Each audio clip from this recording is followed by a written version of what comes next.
those kind of albums that are very dated. Go ahead and hit record, Surfio. Are my favorite. Like, I have Gigi Shin and his orchestra playing at the Putt Putt course, and you can see the entire brass band playing on the Putt Putt course, and that's one of my favorite LPs. Dr. Future, are you familiar with Corla Pandit? Oh, yes. Am I familiar with Corla Pandit? I was able to diss Adam when I asked him, what do you mean you don't know who Corla Pandit is? But he knows now. He knows now. I do know now, yes. I got some. You might be interested to know that my You have some friend and Corla I... Pandit? Holy shit. I got like 10 of them. Wow. Those guys were interrupting you. You were saying something important about Corla, which needs my full attention. Yes. My friend Gary Rhodes and I, Gary Rhodes, the cinema scholar, we wrote a book together called Bela Lugosi and the Monogram 9, which is a cinema book all about films of Bela Lugosi. We happen to know someone, Mike Kopner, who used to edit Cult Movies magazine, and he was best friends with Corla Pandit in Corla Pandit's later years. Corla lived on Mike Kopner's couch for many years in L.A. So Gary and I collaborated and wrote a biopic about Corla Pandit, which we're attempting to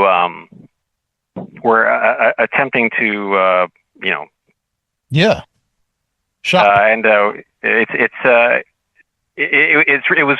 We went like deep into the life story of Corla Pandit. It's really an incredible story. Can you explain just a little bit about Corla Pandit? Who Corla Pandit was? My personal opinion is that Prince just ripped off Corla Pandit. Prince was like a poor replica Xerox of Corla Pandit without near as much talent. I wouldn't disagree with that. I mean, really, he's just like a lower shadow emanation of Corla Pandit. Corla Pandit pulled off the biggest secret after the grave than R.C. Christian did with the Georgia Guidestones. Oh, absolutely. Yeah. And I think that's the coolest thing in the world. But his wife knew.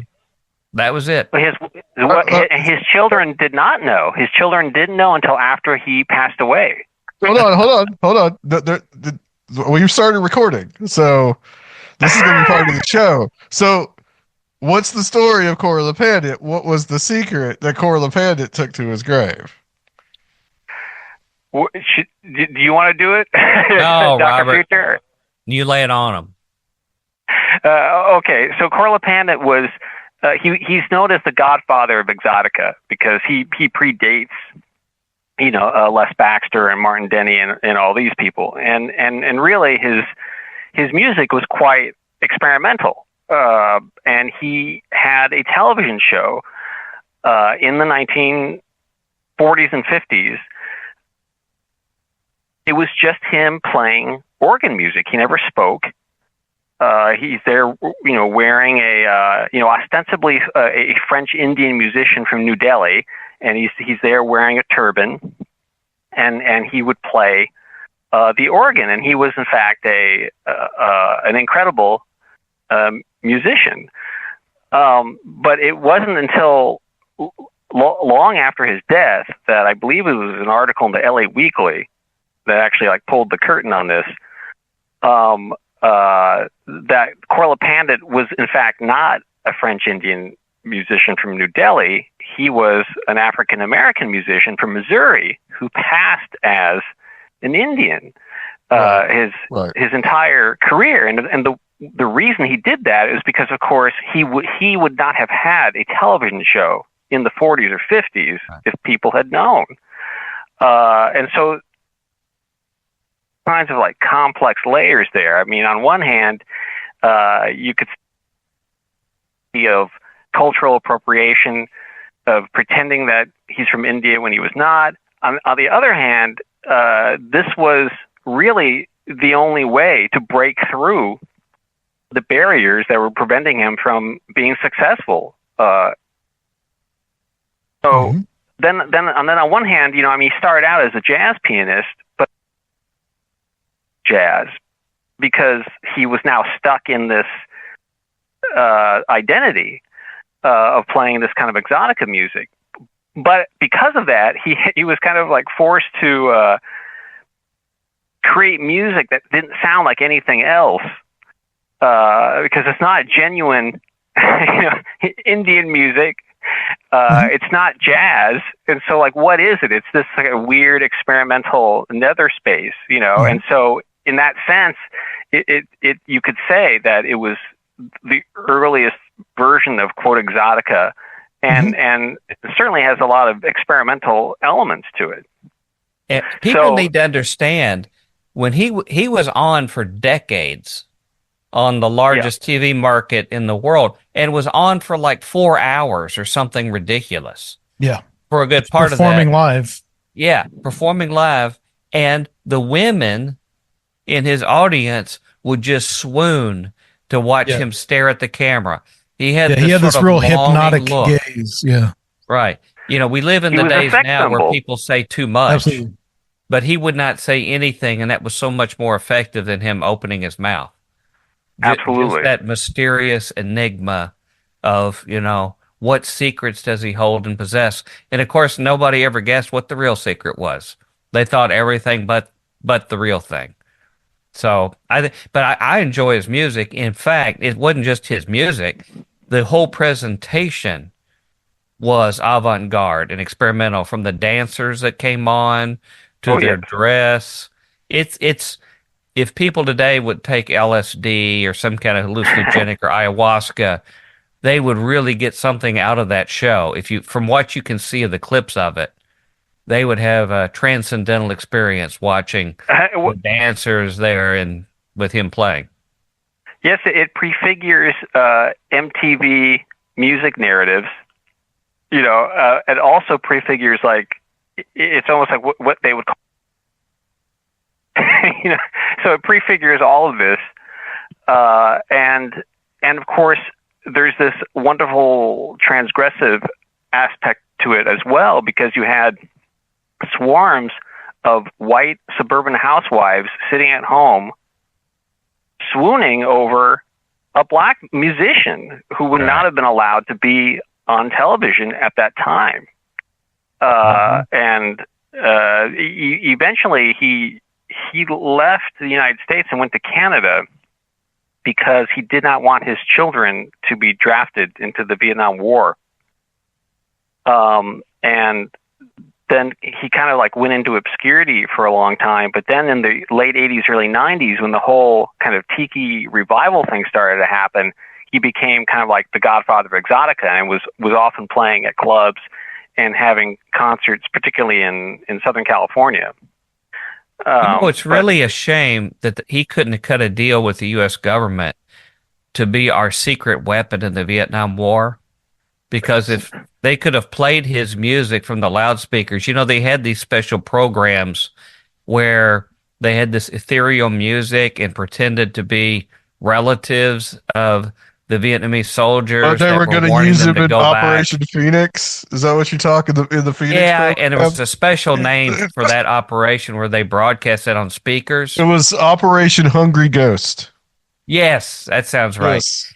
I think he would have had an incredible contribution in exchange for keeping his kids out of the draft. Just they should play his music. Instead of annoying David Koresh with all the heavy metal music with the sounds of screaming rabbits, just play Cor La Panda, and maybe he would just go to sleep. Right. Put him inside that armored vehicle that had the hot gas in there. I just want to know. I just kind of want to imagine what it would be like to just be coming home after work or something, or taking off your turban weekend. And just coming home and then turning the TV on, and there's just a guy in a turban playing organ music for 4 hours. I can only call it the good old days. Hey, from that time that I grew up, that would have been a vast improvement compared to what was on TV when I grew up. Because what we had when I grew up was Mike Douglas on for 4 hours, Or you had this guy by the name of Bob Braun out of Cincinnati who would do his own commercials, and he was on for that same length of time. We had 3 channels of TV. So Corla Pandit would have been a vast improvement over what I grew up with. Yeah. There's also there's all kinds of interesting aspects of Corla's life that ties in with subject matter well known to listeners of Conspirinormal. I learned from Mike Kopner that Corla Pandit met Jack Parsons. And really? That Corla Pandit was the host or the figurehead parade one year. In fact, I think it was more than 1 year, where he was the Grand Marshal, the Grand Marshal of the Rose Parade in Pasadena. Yeah. That happens every year, New Year's, in Southern California, right. And he was the Grand float, and he was there playing the organ. And Jack Parsons specifically went to the parade to meet Corla Pandit. Awesome. And Corla had memories of meeting Jack Parsons. And also Corla was friends with Manly P. Hall and often gave lectures at the Philosophical Research Society. So there's all kinds of weird. Corla is like a nexus point. Mm-hmm. Interesting. Did he also? So he's in the Ed Wood movie. Yes, he is. Actual Corla Pandit, but did he playing run himself? Playing himself. Yeah. So did he run in that crowd of like Ed Wood and Bunny Breckinridge and Vampira and Tori Johnson? Did he run in that crowd? Oh yeah. Yes, he did. In fact, it was Mike Kopner was the one who suggested to I'm blanking on their names, but the 2 screenwriters of Ed Wood. Mike Kopner was the one who suggested, hey, why don't you have Corla play himself in the movie? And then the screenwriters went to Tim Burton and said, hey, we know Corla Pandit's like still alive and active, and he could actually be in the movie. And Tim Burton was like, that's fantastic. So if you watch Ed Wood, you'll see him there playing the organ while Johnny Depp is doing his like striptease. So yes, Corla is in Ed Wood, and did know those people. Yes, it's really fascinating and great music, and I don't think modern people really understand the power of an organist back then. It's kind of like a one-man band, that's all you needed. And that's what the clubs, restaurants, burlesque and strip joints, all that, they would just have one guy. Like Anton LaVey did the same thing. Right. He did. Yeah. Cincinnati, I used to go to this place called the Music Palace, and it was sort of designed to look like an old German beer hall, but it had an organ that would, like, on the hour, come levitate out of the floor from, like, a lower chamber, and it would levitate up a master console in, like, huge pipes, and then it controlled all of these other devices mounted on the walls. I guess it was all pneumatically driven, so it would play every kind of a management, of instrument from that one single thing. But people would request songs, sing-along songs, and they would play these songs on it, and it was a great time. It was a lot of just massive sound.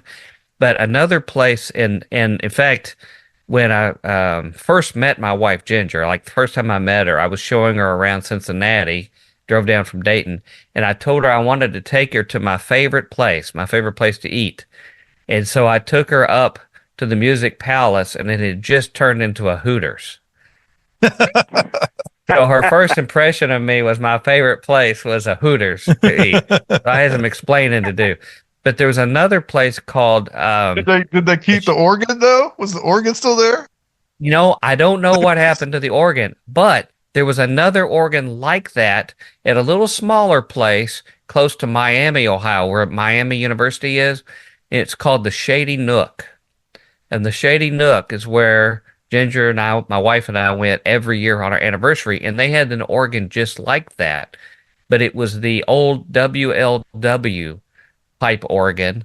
That's one of the 50,000 watt clear channel stations in America. It's out of Cincinnati, and they had the Moon River show that was on. I think it played for over 50 years. This particular organ on the radio. And then it went to this little tiny old-fashioned club that was sort of stuck in the 50s, and that's where we went. But the same thing, it would rise up out of the floor. They would control all these instruments, and you would make requests and things like that for sing-along. But 50 years, it was a fixture on WLW, which the majority of the country and out of this country could actually hear the show. That's wild. Because of Mike Kopner's efforts, you can actually go to YouTube and see a lot of the Corla Pandit TV shows. They're archived there. Yeah, and nice. Kopner was kind of selling, gray market copies of these things, back when Corla was still living with him. In fact, that's how the two screenwriters who wrote Ed Wood, they were just fans of Corla, and they saw an ad in the LA Weekly that said, fans of Corla Pandit, we're selling vinyls, and then Mike Kopner put his address. So these two guys were like, oh, this guy is selling like old Corla Pandit vinyls. Let's go over to the apartment. So they go over to the apartment, they knock on the door, Mike opens it, and the two screenwriters for Ed Wood say, you're selling Corla Pandit vinyls? We're huge fans. We'd like to buy some. And then Mike goes, oh, would you like to meet Corla? He's over here on the couch. and they're like, what? And then Corla came out and played, some music for them, which is an extremely surreal experience. Like that moment in Annie Hall where Woody Allen is in line with Diane Keaton and then turns to the guy behind him in line for the movie theater is pontificating about Marshall McLuhan, and then Woody Allen turns to him and says, "You don't know anything about the works of Marshall McLuhan. In fact, I have McLuhan right here." And then he pulls him out from a potted plant, and McLuhan takes him to task. That's like a real life version of that. You go over to the guy's house to buy some vinyls, and they're like, "Oh yeah, the musician's right here or on the couch." So that's how he ended up in Ed Wood. I think I bought some of those TV shows. I have a DVD set of the Corla Pandit shows here. And it's not always, Robert, that you're going to be on the same show with some guy. You mentioned Corla, and he says, "Oh yeah, I've got videos on the shelf of Corla Pandit." But it is true in this case. On Conspirinormal for sure. Can we Real quick, I wanted to. Can we put a snippet of Corla Pandit's music somewhere in here? Well, hey, I got one other question about Manly P. Hall. Since you're a Bela Lugosi expert, which, by the way, Robert, did you know that one of my last guests on Future Quake was Tim Ormond, who was the son with Ron Ormond that produced all those exploitation films, like help me, Adam. Where's some of them? Footmen Tire You. Mistress.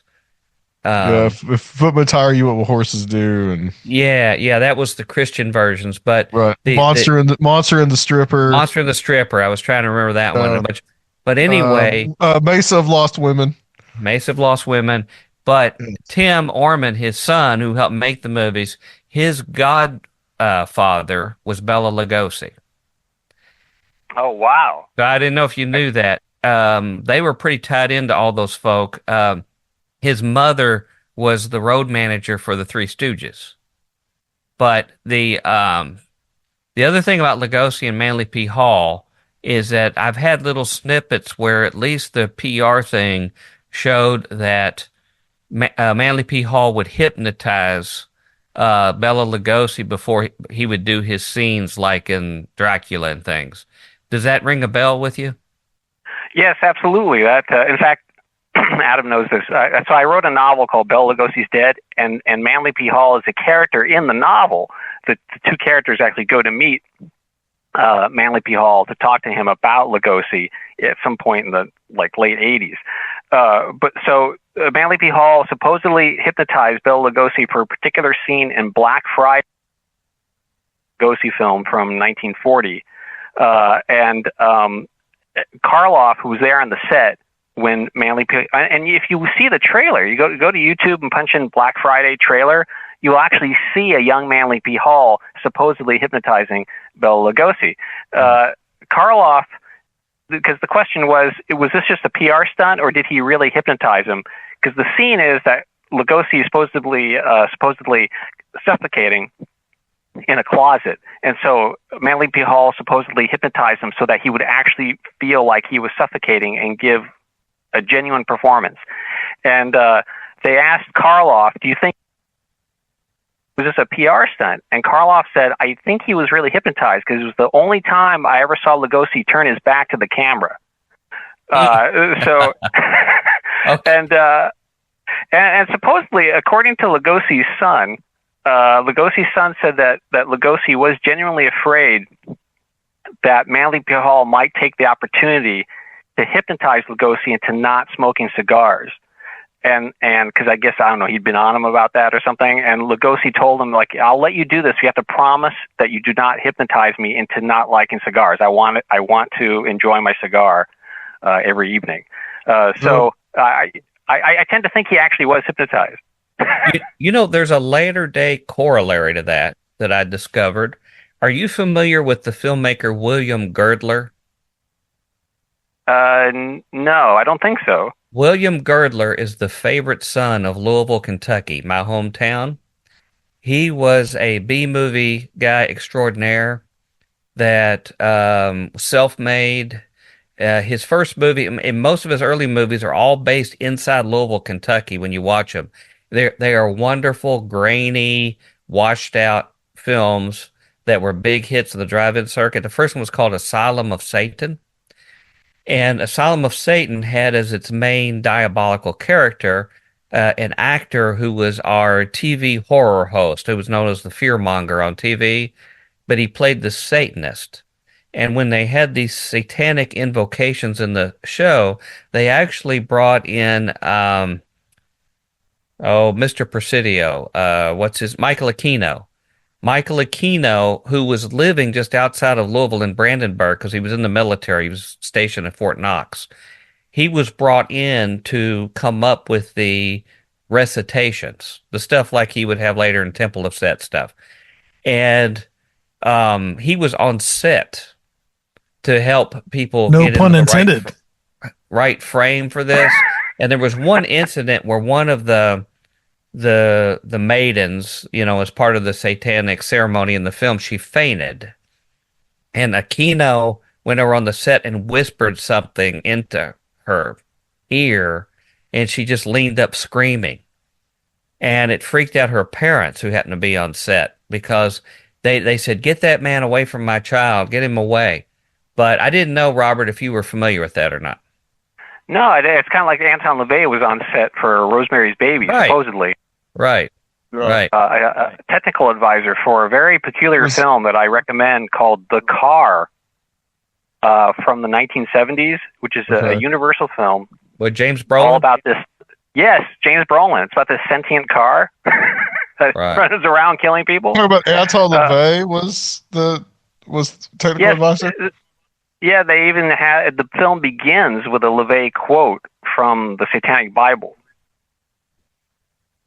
Interesting. It makes We need to get sense. you and Dr. Future together as horror hosts and do like a weekly screening. I think that would be amazing. Yes, I recommend, Robert, you go check out William Girdler's stuff.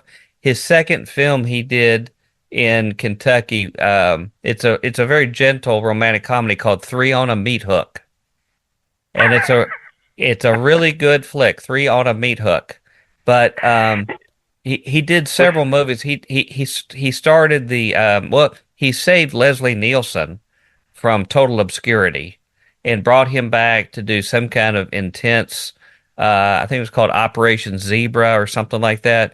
But it was all exploitation movies. He did a blaxploitation movie with Pam Grier called, I think it was Foxy Baby or something like that, Sheba Baby. And he eventually graduated where he did Grizzly, which was sort of the ripoff on Jaws. But my favorite I do know the Grizzly. Right. The favorite one I would hope you'd be familiar with is Abby. Are you familiar with Abby? Abby? I don't think so. That is the 1974. It was the blaxploitation exorcist film where it's filmed in Louisville, Kentucky. has William Marshall, who was later Blackula, but there's a black minister and his wife in Louisville, Kentucky, and one of their relatives is William Marshall doing research in Africa with the Yoruba religion, and he accidentally unleashes a demonic spirit that travels to Louisville, Kentucky, and invades the mind of the pastor's wife, where she suddenly just starts using lots of profanity and is a floozy and goes and hangs down on 3rd Street in Louisville from all the dives and starts killing men that she's sleeping with. And so William Marshall has to hurry back from Africa and go into one of these little juke joints downtown Louisville and have a ultimate battle, spiritual battle. Now, I don't know if it's based on a true story or not, but it's an awesome movie, and Warner Brothers sued them immediately for being a complete ripoff of The Exorcist. And so they had to pull it from the theaters. But I remembered the commercials, and they scared me to death as a kid because you'd see this crazed demonic woman running toward the screen. And highly recommend Abby. It was filmed during the April 3rd tornadoes that wiped out most of the Midwest, and they actually got hit by one of those tornadoes on the set while they were there in town filming the movie. But it's a good flick. But he graduated eventually and did Grizzly until the man, Edward Montero, the producer, ran off with all the money and then was never seen from again. And he did the Manitou with Tony Curtis. And that's when he hit big time. He was only in his 20s. He did the Manitou, and suddenly Hollywood said, you can make big money. And so he went over to the Philippines in a helicopter flying, like when they did Apocalypse Now, the Philippines was offering them the keys to the kingdom if they'd film movies in the 70s in the Philippines. And so he was in a helicopter scouting locations, and the helicopter went down, and he died. So wow, I am familiar with the Manitou because I just recently finished writing an article that's called "We Have a Mutant Bear Problem," that focuses primarily on the John Frankenheimer film Prophecy from the 1970s. But it's basically about the image of Native Americans in American horror films and television of the 1970s. So I do briefly mention the Manitou. Okay. Well, he also did Day of the Animals with Christopher George. Oh, yeah, Where the ozone hole did the thing that we all feared with the ozone hole, which made all of the animals berserk and homicidal maniacs. Yes, because that's what would happen. Yes, and all the hikers. I used to work in that kind of stuff, Adam. Don't laugh. I worked with atmospheric scientists. They warned us. But in fact, even Leslie Nielsen lost his mind in that movie and decided to go wrestle a grizzly bear to his own undoing. But I just knew if you knew the Girdler connection to that. No, that's fascinating. There's almost like a subgenre of. It's interesting that Warner Brothers sued them because there's of Exorcist ripoffs, that came out right after the success of The Exorcist. There's one I recommend going to YouTube and looking up the trailer for a film called Demon Witch Child. Right. And you might be amused. Yeah, I think my favorite one is by Charles Nazette, which was called Help Me, I'm Possessed. That's one I highly recommend. Charles Nazette has a record. He's a Belgian maker in America of making the worst film in every single genre of cinema. Whether it's combat films or horror films, science fiction, he's known as having made the worst in each of those genres. So Charles Nazette, I just highly recommend him too. Help Me, I'm Possessed. I'll have to look into that. There's an underground lair and a madman amok in the bottom, and scientists who are doing unauthorized things. It's got checks all the boxes. I'm okay. Yeah, go ahead. Don't cut him off. Go. What you gonna say? We're going to talk about current events tonight, but I think this is better. These are all current events. It Yes. honestly Yes. is. All of those movies make more sense than the world that we live in today. That's true. Yeah, but that, You two need to start a B movie podcast together. Yes. that I would be agree. good. That would be amazing. Well, Adam Y'all- knows the y'all- stuff I have. Yeah, y'all could talk about this for hours for sure. One thing I was we gonna could definitely do a TV show, and Dr. Future could dress up like Ghoulardi, and I'll dress up like Vampira. It'd be yeah. amazing. I wanted to be Vampire.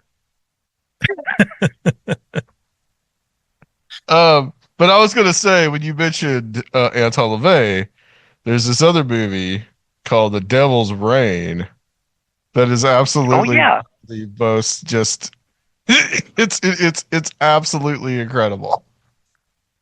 It's from the mid '70s, and Anton LaVey was like he also did consulting on that one too. And so he's in it. He's actually in it. But it's the cast is just amazing. It's like William Shatner, Ida Lupino, Oh wow! the guy from Green Acres. What was his Yeah, Edward Albert. I mean, Eddie Albert. Yeah. Yeah. Yeah, it's funny. I've never seen Devil's Reign. Is in it. I'll never forget the commercials as a kid, because in the early 70s they had the most terrifying commercials ever, and they said something like, Ernest Borgnine. Ernest Borgnine is in it. Definitely no one will be seated when the devils reign. Yeah, it was pretty intense. If you go watch the trailer for The Devil's Reign, you would have known that the world will never be the same after this movie came out. I do want to mention that the soundtrack for The Devil's Reign was done by one of my favorite musical arrangers. His name's Al DeLore, and he actually came up with the sound that Glenn Campbell was known for. Wichita Lineman, and was it When I Left Phoenix or whatever? That sound was invented by Al DeLore, and probably the most important members in popular music of the kind of new music he did. But he did the soundtrack for The Devil's Reign, so probably his peak. Okay. And I'm looking at Anton LaVey's right? IMDb. Yeah, RAIN, yeah. Right, and Ernest Borgnine's in it. Right. Yes. Now, it's not The Devil's Sleet, it's The Devil's Reign. Yes. Yeah, it's classic, Robert. It is classic. By the way, that's the Ernest Borgnine, fellow lodge member of the Scottish Rite in Long Beach. Oh. There, in fact, at the Scottish Rite in Long Beach, there is the Ernest Borgnine Theater. Is there a picture of him as one of the brothers? There is a 90-foot picture of Ernest Borgnine's face in the lodge. Was he also an astronaut? Of course. Because Was he they an all have to be astronaut? 33rd degree. Oh, I see. Yes. Well, unfortunately, speaking of astronauts, Buzz Aldrin gave Donald Trump an endorsement, but that's neither here nor there, I guess. Yeah. Well, we just had Mel Gibson today appear at Flynn's, General Flynn's gathering about human trafficking. So. Yeah. Yes. Well, they're all coming out, aren't they? Sylvester Stallone, post-election. They waited for the results before, and now it's chic. Right, and of course Mel Gibson's father, right. as I'm sure you know, wrote a voluminous conspiratorial tome, the title of which escapes me. And Mel Gibson is a known member of an organization that has very serious allegations of international human trafficking called Opus Dei.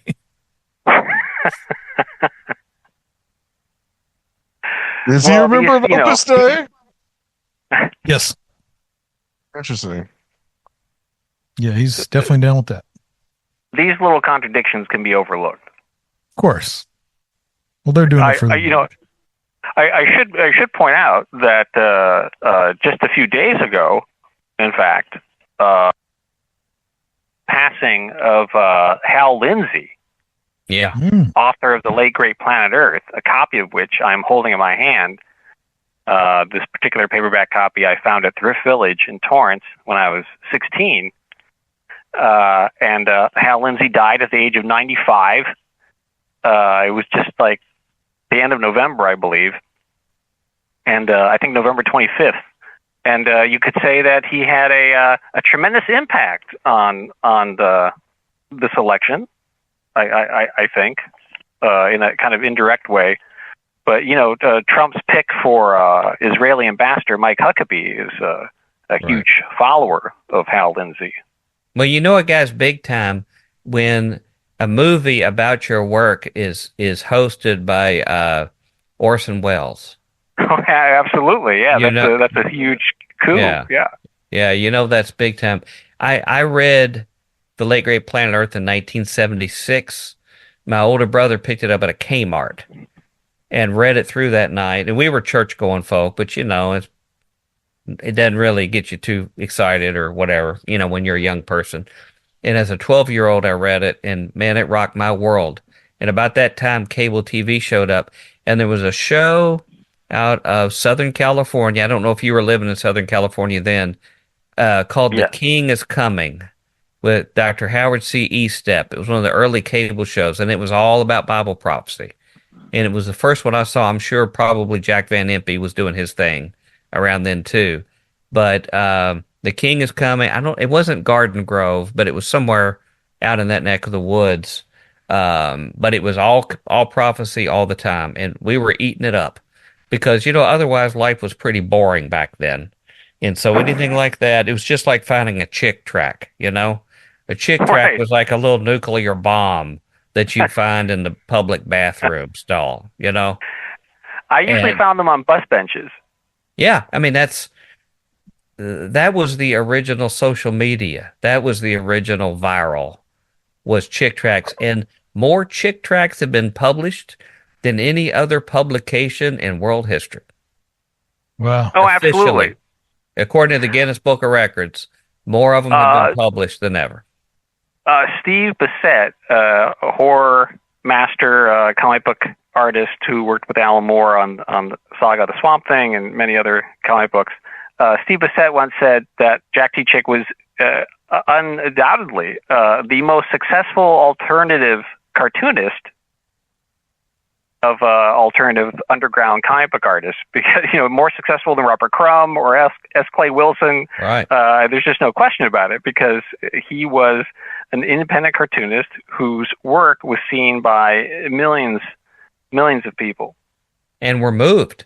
Now, they may have been terrified by him, but they were moved because young impressionable kids seeing that your best friend who ends up leads you to hell and he takes a mask off and it's the devil underneath it, that and then there's no help for that person, that tends to move people.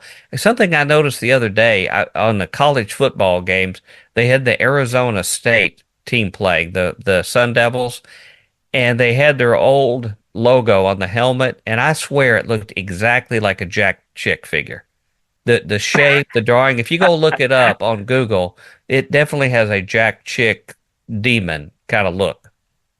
Sort of semi-comical. Although he got really into grotesque faces with his later ones. Although there was a black man who actually started doing most of his work and was completely uncredited and didn't make chicken feed for actually doing the lion's share of it.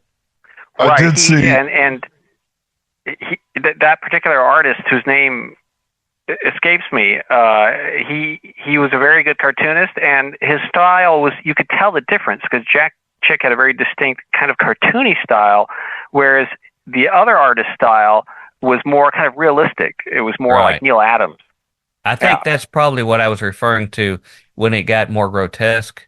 Was when I remember there was an end times one, and I remember there's this government official that came to the schools, and he had like a big pointy head, like a needle syringe, and he was encouraging everybody to take drugs in the classroom.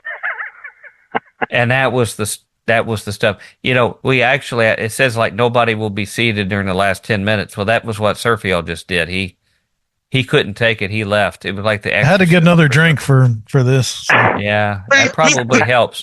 Now, hey, Robert, I don't know if, your age or whatever, but back when I was young, these kind of movies, these exploitation films, when they were being advertised on TV, they would say things like, definitely no one will be seated during the last 10 minutes of this movie. And, I can't find any records of that in the video records and culture. Do you know what I'm talking about? Oh yeah. I think for some reason I feel like I've seen those clips. Yeah.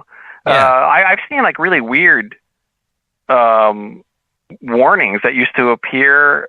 Like now they'll say, turn off your cell phone before the movie comes on. Yeah. Back then they would say things like, don't have sex in the aisles. Yeah. What's going on? I wish they would have said that at the Vogue Theater where I used to go see midnight movies, because I've had to step over people doing that at the movies. But I'm talking about during what was Three on a Meat Hook. Well, I don't think they showed that there. They just stuck with stuff like Basket Case and Dawn of the Dead and stuff. But what I'm talking about was actually part of the movie trailer at the tail end of it. You know how when Last House on the Left, their little tag on the end was, just keep telling yourself, this is only a movie. This is only a movie. They used to have something like that on them where they would say, because it was so shocking that definitely no one will be seated in the last 10 minutes of this movie. As if they're so frightened that they cannot keep in their seats because of the shocking things they'll see on screen. I believe that we've gone about 40 minutes.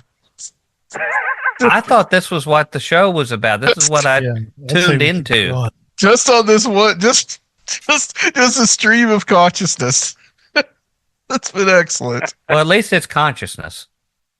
Yeah. Well, so really, the reason that we're doing this tonight, normally throughout all the years we've had Dr. Future on by himself doing and evidently I didn't cut the mustard by myself. The end of the year episode.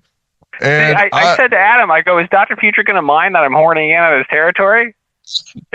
Robert, you're the Ted McGinley of the Dr. Future end of year show. I see. Or like, what was it, cousin? Who was the cousin on the Partridge Family? The Brady Bunch. You talking about Brady. Cousin Oliver. Yeah. You're the cousin Oliver, Robert. You're just trying to stretch it. Look, obviously I wasn't cutting the mustard for the ratings. So the suits. Ratings. Yeah, there's a lot of ratings. Let me tell you. The suits and the higher levels of Conspirinormal, the word came down. You better sweeten the pot a little bit for the ratings, for the Nielsen. Exactly. Yeah, So- the Nielsen ratings, Well, yes. we had so welcome, much Ted fun. McGinley. We had so much fun at the beginning of the year with both of you guys that I just thought, you guys are great. I just thought it was like you guys got like great chemistry together. Y'all are into the same stuff, and it's A lot in common. a lot in common. Yeah, so we just thought that like this would be a fun thing, and plus the things that you guys talk about both kind of overlap. Yeah. And really, this is just kind of an informal kind of look back. I mean, there's a lot going on right now, just like as we speak, like a lot going on just in this country and abroad and everything. But Is this a way Adam was saying you didn't prepare any material for this show? Exactly. Yep. So We just wind you up. Let you go. Just get you wound up. But really, though, the big thing though is everybody's mind as far as this country goes is like this healthcare CEO that got shot last week, and they caught the guy. Killed dead. And that killed him in the last couple of days. And I was just curious, it really seems like there's this kind of weird, there is this nexus with some of the conspiracy world, but like there's a very populist thing going on where people are like celebrating this guy, seeing him like as like a big folk hero.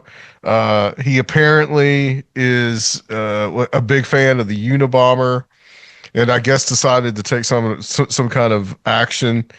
But I'm curious to hear what you guys' thoughts about this is, because I mean, this is like it kind of just came out of left field, and this guy's like a minor like celebrity hero now. It's crazy. Well, it's funny. The other day, the mouthpiece for the police gave some sort of statement to the press and said something like, the hero in the dark corners of the interwebs. And I was like, dark corners? You mean like Facebook and Instagram? It's not exactly like this is appearing, in 4chan or 8kun or something like that. It seemed pretty like well spread, It's interesting. Back in, by the way, when they caught him at the McDonald's, it's interesting that he's like this anti-corporate guy, but he was like eating hash browns at McDonald's. But he had his mask on, and I could see why he would probably think, oh, I better keep the mask on. It'll make me anonymous. I don't know if he just didn't know or didn't understand that the image was now like iconic, and he would probably been better if he'd kept the mask. No one probably would have recognized him, but him with the mask on, he walks into a McDonald's and like, oh, there he is. There's the shooter. So it was a total like counterintuitive move on his part. But he kind of had those Corla Pandit eyes too. A lot of the ladies were fawning over him. Oh yes, yes. He's the 21st century Corla Pendant minus the organ music. I think a lot of women liked his organ.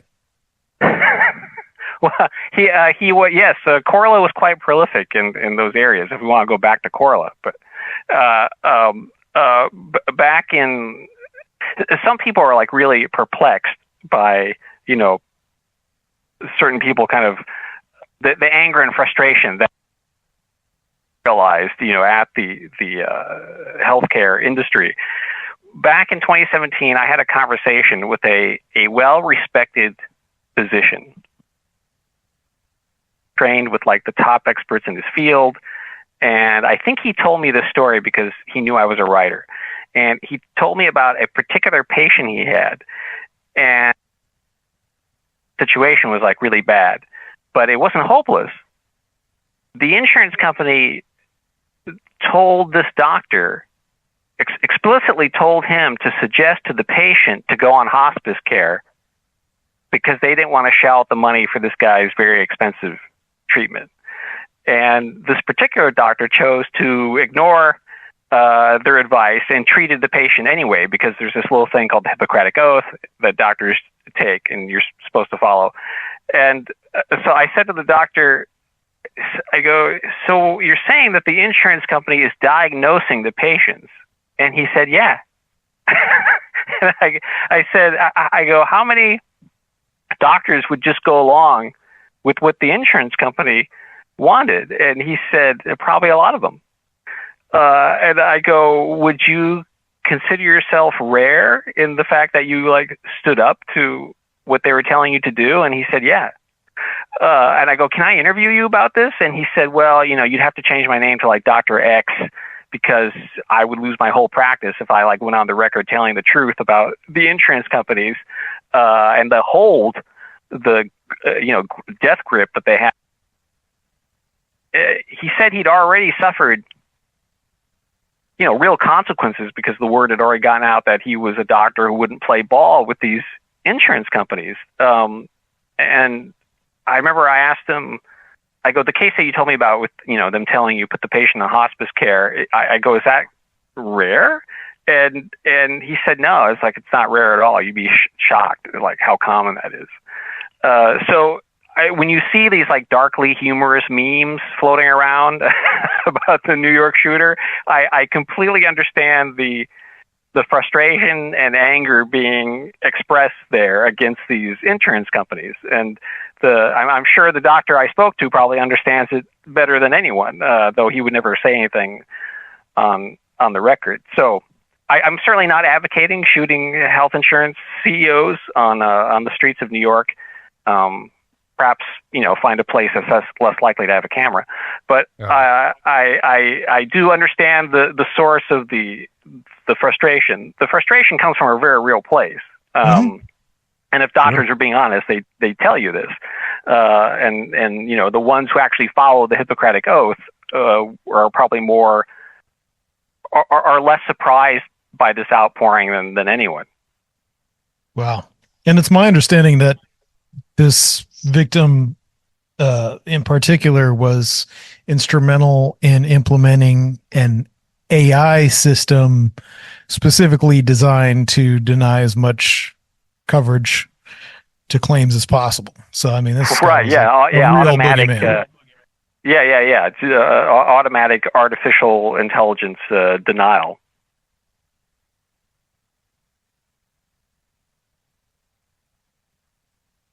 Dr. Future. Yeah. What are your thoughts about this?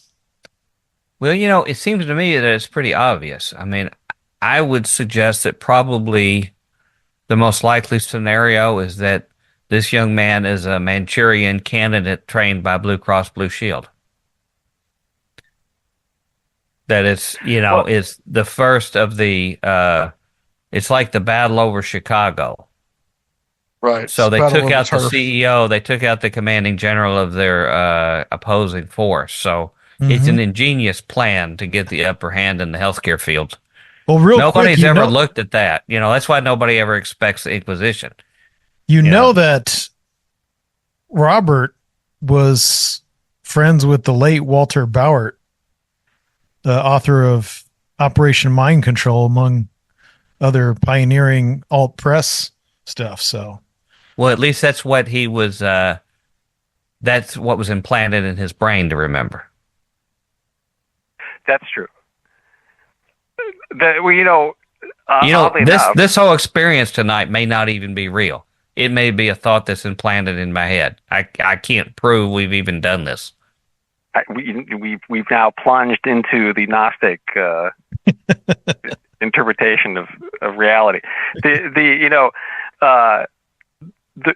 a book which I'm sure Adam is familiar with, Program to Kill. Right. David McGowan. David McGowan, who, by the way, lived in Torrance, where I grew up. We actually lived in the same city, though I didn't know him when he was alive. He died fairly young. The only reason I found out about David McGowan was I was doing a signing for Camilio, and a woman came up to me and said, "You should really read this book, Program to Kill." It was Weird Scenes from the Canyon. Weird Scenes in the Canyon. Is that what it's called, right? Yep. Published by Head Press, who, by the way, is publishing my next book, Hollywood Haunts the World. I thought I'd slip that plug in there. Dave McGowan, I didn't know who he was, and this woman came up to me and said, "You should read this book, Weird Scenes in the Canyon." And I think I might have heard of the book, but I had never read it, and I'd never seen a copy of it. And so I have a copy of Program to Kill now, and I've been reading that. And there are certain aspects of the book that I think kind of goes off the rails. But then there's other things that seem very credible to me. And of course, Ted Kaczynski, of this guy, almost, it's almost without question that he was an MK Ultra victim. And I mean, is that a case of an MK Ultra victim just kind of like spinning out and going rogue? I think it has to do with the experiment itself and his of inducing that paranoia and him feeling like he's talked about it. I mean, I think that he felt this overwhelming sense of this control system that was being used by the powers that be, and just kind of set him on that course. His reaction against what was going on is really what seemed to have set him on that course. It could be unintended consequences, like him slipping off into madness could be unintended consequences from these experiments that happened earlier. But I realized Dr. Future was joking earlier, but oddly enough, there actually is a kind of tangential connection to MK Ultra through the fact that this guy was heavily influenced by Kaczynski, who actually does have a genuine connection to the MK Ultra program. Right. And by the way, this going back to earlier, the Manly P. Hall, there's a book called The Assassination of Robert F. Kennedy by FBI agent William Turner and a journalist named John Christian. And in there, they actually imply that Manly P. Hall may have been responsible for the hypnotizing Sirhan Sirhan. I don't actually believe happened, but they do kind of they imply that at one point in the book, because Sirhan Sirhan was a frequent guest visitor to the Philosophical Research Society, saw lectures about hypnosis and self-hypnosis, and bought literature by Manly P. Hall about hypnosis from the PRS bookstore. So anyway, that's back to hypnosis and mind control for a moment. You know, the most disturbing thing about Manly P. Hall that I ever read was that his fantasy was to eat himself out of a swimming pool of chocolate pudding. Were you familiar with that? No. Is this a certain footnote in the Secret Teachings of All Ages? Well, I read it in that conspiracy rag called the L.A. Times, that he had expressed that his real secret desire was to eat himself out of a swimming pool of chocolate pudding. It's an odd... Maybe he was pregnant when he said that. I don't know. But, he would have been a better spokesman for Jell-O over, Bill Cosby. Oh, yeah, absolutely. In the long run. Would have been an improvement. But, yeah, I would like to see that commercial with a young Manly P. Hall just kind of hanging out in like a sauna filled with chocolate pudding, and he just eats his way out of it in real time. It's like an Andy Warhol film. It's like an hour-long commercial. I don't think it was the thin Manly P. Hall that had that fantasy. That's true. I think it was like the late Elvis phase of Manly P. Hall. But, yes, he did have an Elvis phase. Yeah, I did have my tongue firmly planted in cheek with my assertion, but, I'm a little disappointed in the conspiracy crowd that I've not heard the Manchurian Candidate proposed as least as one alternative. Oh, no, I've seen it. I've seen it. Oh, have you? Oh, it's happening. You all it's hang out out there with those kind of people. I don't. So I think I think a lot of the focus is on his, and it's historical too. A lot of these assassin types or people who do these really crazy things don't necessarily fit a specified ideology or what people think, is just a leftist or a rightist. And so he seems to be, have a lot of like right-wing populist sympathies also. Right. So he's like, seems to be, his history on X is, being like a fan of Elon Musk and complaining about wokeism and things like that. But, like I was talking to Adam earlier today also, I think a lot of these, especially people who are going to do crazy shit in the future, aren't going to necessarily fit within that 20th century left right paradigm. I mean, that's like an important point, because like the guy who broke into Nancy Pelosi's house and attacked her husband with a hammer, I remember like Newsmax and OAN and they were saying, oh, see this guy, he was a leftist, because they showed like tweets he did like 10 years ago. But then if you look more at more recent messages, it was clear he'd gone right down the QAnon rabbit hole. So a lot of these people, you'll see a mixture of both. You'll see tweets that sound like, oh, this guy must be like a radical leftist. And then another tweet from the same person that it's like, wait, is this guy a Trump supporter? What's going on? Yeah. It's because that's the QAnon brew there. It's the mixture of the far left and the far right, all sometimes in one person. Yeah, and people being younger people, especially like this guy, being politicized nowadays, aren't going to have the same kind of trajectories that, like, say, people from our generations did. And so they're just getting educated through the internet. So, I was recently talking to a colleague of mine who teaches creative writing at CSU Long Beach, but he teaches poetry. And he was just right after the rumors that were going around about weather control and the hurricanes had been started in order to somehow upset Trump's ascendancy, prevent his second term. I don't know how that equates, but that was the conspiracy theory. And my colleague was saying that this one guy turned in this poem that was all about like that theory, and it was all laying out in like stanza form all this information about the weather control, and then the last line of the poem was, "Could this all be coincidence?" And then I had a student who's from San Francisco, is a total psychonaut. Like he's like completely into like psychedelics and stuff like that. So he's not at all a Trump supporting conservative. But I was talking to him and he was like all over that. He was totally aware of that whole thing and seemed to be kind of like giving it some credence. But he wasn't like a Trump supporter in any way. And then as we were talking about, I mentioned that the weather control thing, I mentioned QAnon, and then my colleague goes, it's weird. He goes, so what happened to QAnon? Like no one talks about it anymore. I go, we were just talking about it for like 10 minutes. Like all of this, it's just they don't use that term anymore. They're smart enough not to use the term QAnon, but like this stuff that's being promoted and spread on the internet, it's the same operation. It's the same Operation Mindfuck, spreading these kinds of theories and stories. I mean, within 2 seconds of this guy killing the CEO in New York, there were rumors on the internet, Nancy Pelosi's behind this. Yeah, I've seen so it's those. like the same. Yeah. It's the same thing. It's the same psychological warfare psyop thing going on. It's just they're just not calling it QAnon. Well, it's why would they? it's all over. I mean, all this stuff is all over X. I mean, just like all over the place. I mean, that's where I've seen the most of the conspiracy theories. Everything from, I've seen the Manchurian Candidate thing. I've seen that he's a patsy.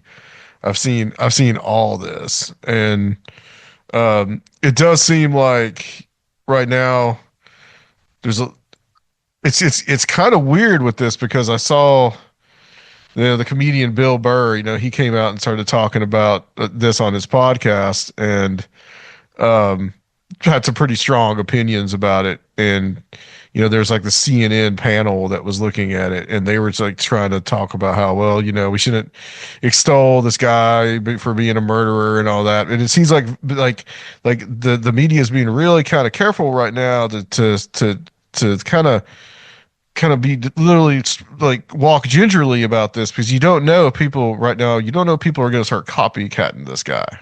Mm-hmm. Like this could become like a wider vigilante movement, which could be dangerous all in of itself. Well, yeah, I mean, right. they've been, mostly the populist right have been stoking these fires of extra legal means to achieve your goals.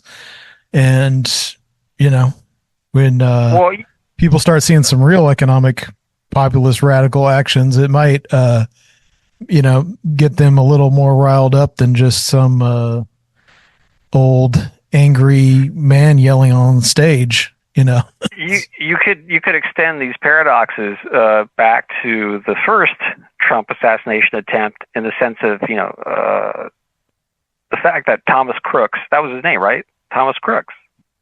Mm-hmm. Am I remembering that correctly? That was the assassin's name. Yeah. Yeah, he seemed. Everyone was in doubt about his leanings, also. Yeah.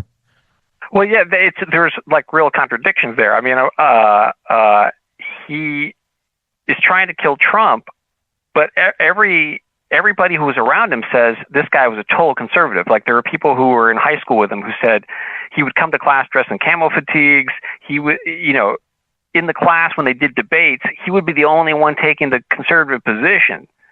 So I think it's because people are not falling into preordained categories, so it confuses people. But in fact, I think that the second shooter, the one at the golf course, he also had right wing past. So then when Newsmax or any of these shows have to go on the air and try to blame it on leftists, they have to really finagle the facts. Mm-hmm. Yeah. All those together. I mean, that's all kind of the same thing going on. This may be totally out of left field, and I don't know if somebody would think about this consciously, but it doesn't make intuitive sense, like you said, if they have what we associate conservative type behaviors and postures to do this. I wonder if some people on the extreme subconsciously fear success in these people making their beliefs mainstream, in that they lose something that they cling to when their views are considered dangerous or marginal. And if they win and the establishment takes over with their views, that they lose what makes them special. You know, like when you were saying about this guy, he was the only person with conservative views in his class or whatever. There's some people that really just thrive on being devil's advocate. Mm-hmm. And if their side wins, it's almost like they lose. Well, Because you know, they lose their war. That's interesting. I was thinking about that in regards to like Newsmax. Like they go on every night to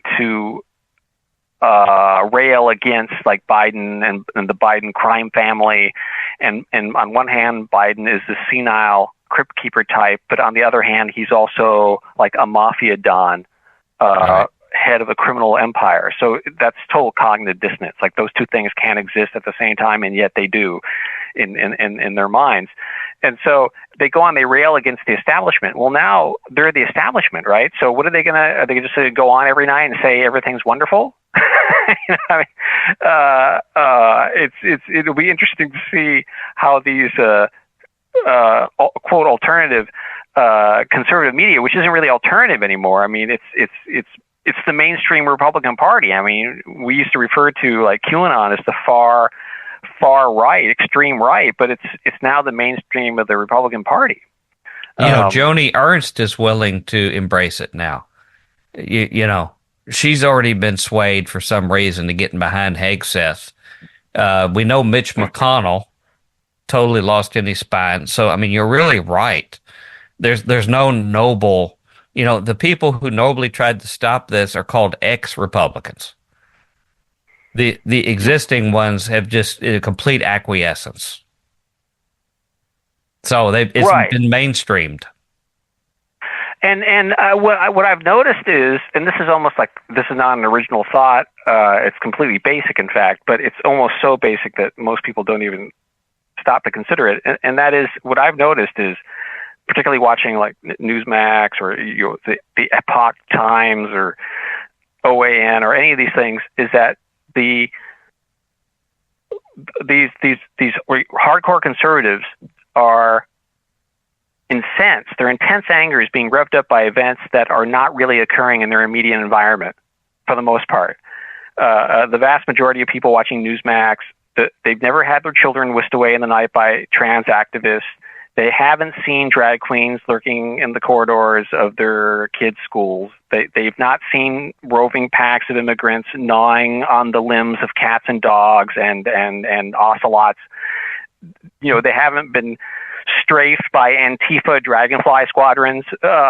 You know, if they simply just turned off the radio, turned off the TV, turned off the computer, if they just went outside and like frolicked in the sunshine for a little bit, they would soon realize that the world is in fact not coming to an end, and that their righteous fury is fueled mainly by phantoms, and really like engineered, manufactured reality bites. And it kind of reminds me of Phil Dick wrote a novel called The Penultimate Truth, where most of the population is living underground in these bunkers, and the elites are forcing them to manufacture supplies for war going on above ground, which isn't even a real war. It started out as a real war, but now it's just these series of manufactured TV images being beamed down into these underground bunkers, and it's like we're actually living in that manufactured reality right now, and the people mind fucking everybody about fake news are the main suppliers of the fake news.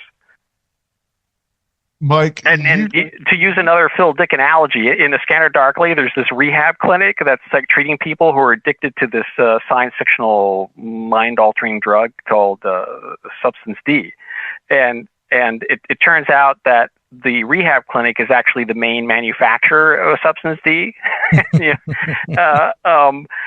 the people who are so angry about being subjected to fake news are completely addicted to fake news.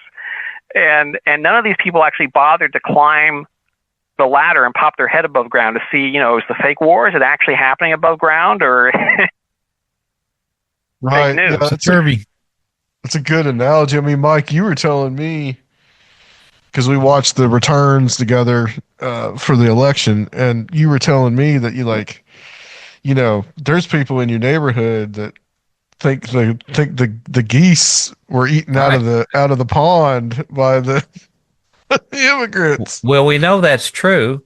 I live in a fairly upscale neighborhood. I'm not saying it's like Beverly Hills, but you know what I mean. It's people who middle class who've saved their whole life, scrapped so they could have a nice neighborhood, nice half-acre lot, big homes. And so these are people who, haven't been deprived or lived in the ghetto or whatever. But we have all these people, most of them are involved in our local Baptist mega church a block down the street, teach there, very, very active. And they tell me things like that, the militia guy that lived in our neighborhood convinced them that Hitler wasn't really that bad a guy. Or to reinforce Robert's assertion that they clutch their pearls over things that they'll never encounter themselves. Like one of the women at the top of the hill she's a star on her public access show here in Nashville, has celebrity cooking on and things, and teaches the Christian girls down the street. She says that the George Floyd protest and the black people will never come up to our neighborhood because they've got guns up there. And they just volunteer this information when we go past walking the dog. But yeah, on the on the bit with the geese, I had a neighbor tell me that there were reports on local social media here in Nashville that here in Hendersonville, where we it's surrounded by a lake and there's always lots of geese. It's like a park area where people go. That some people have sworn they've seen people open car doors and yank those geese and put them in. And her proof was the fact that there's less geese there right now than there were, say, 3 months ago. And I explained to her, I said, now, you do know that they actually fly farther south for the winter, don't you?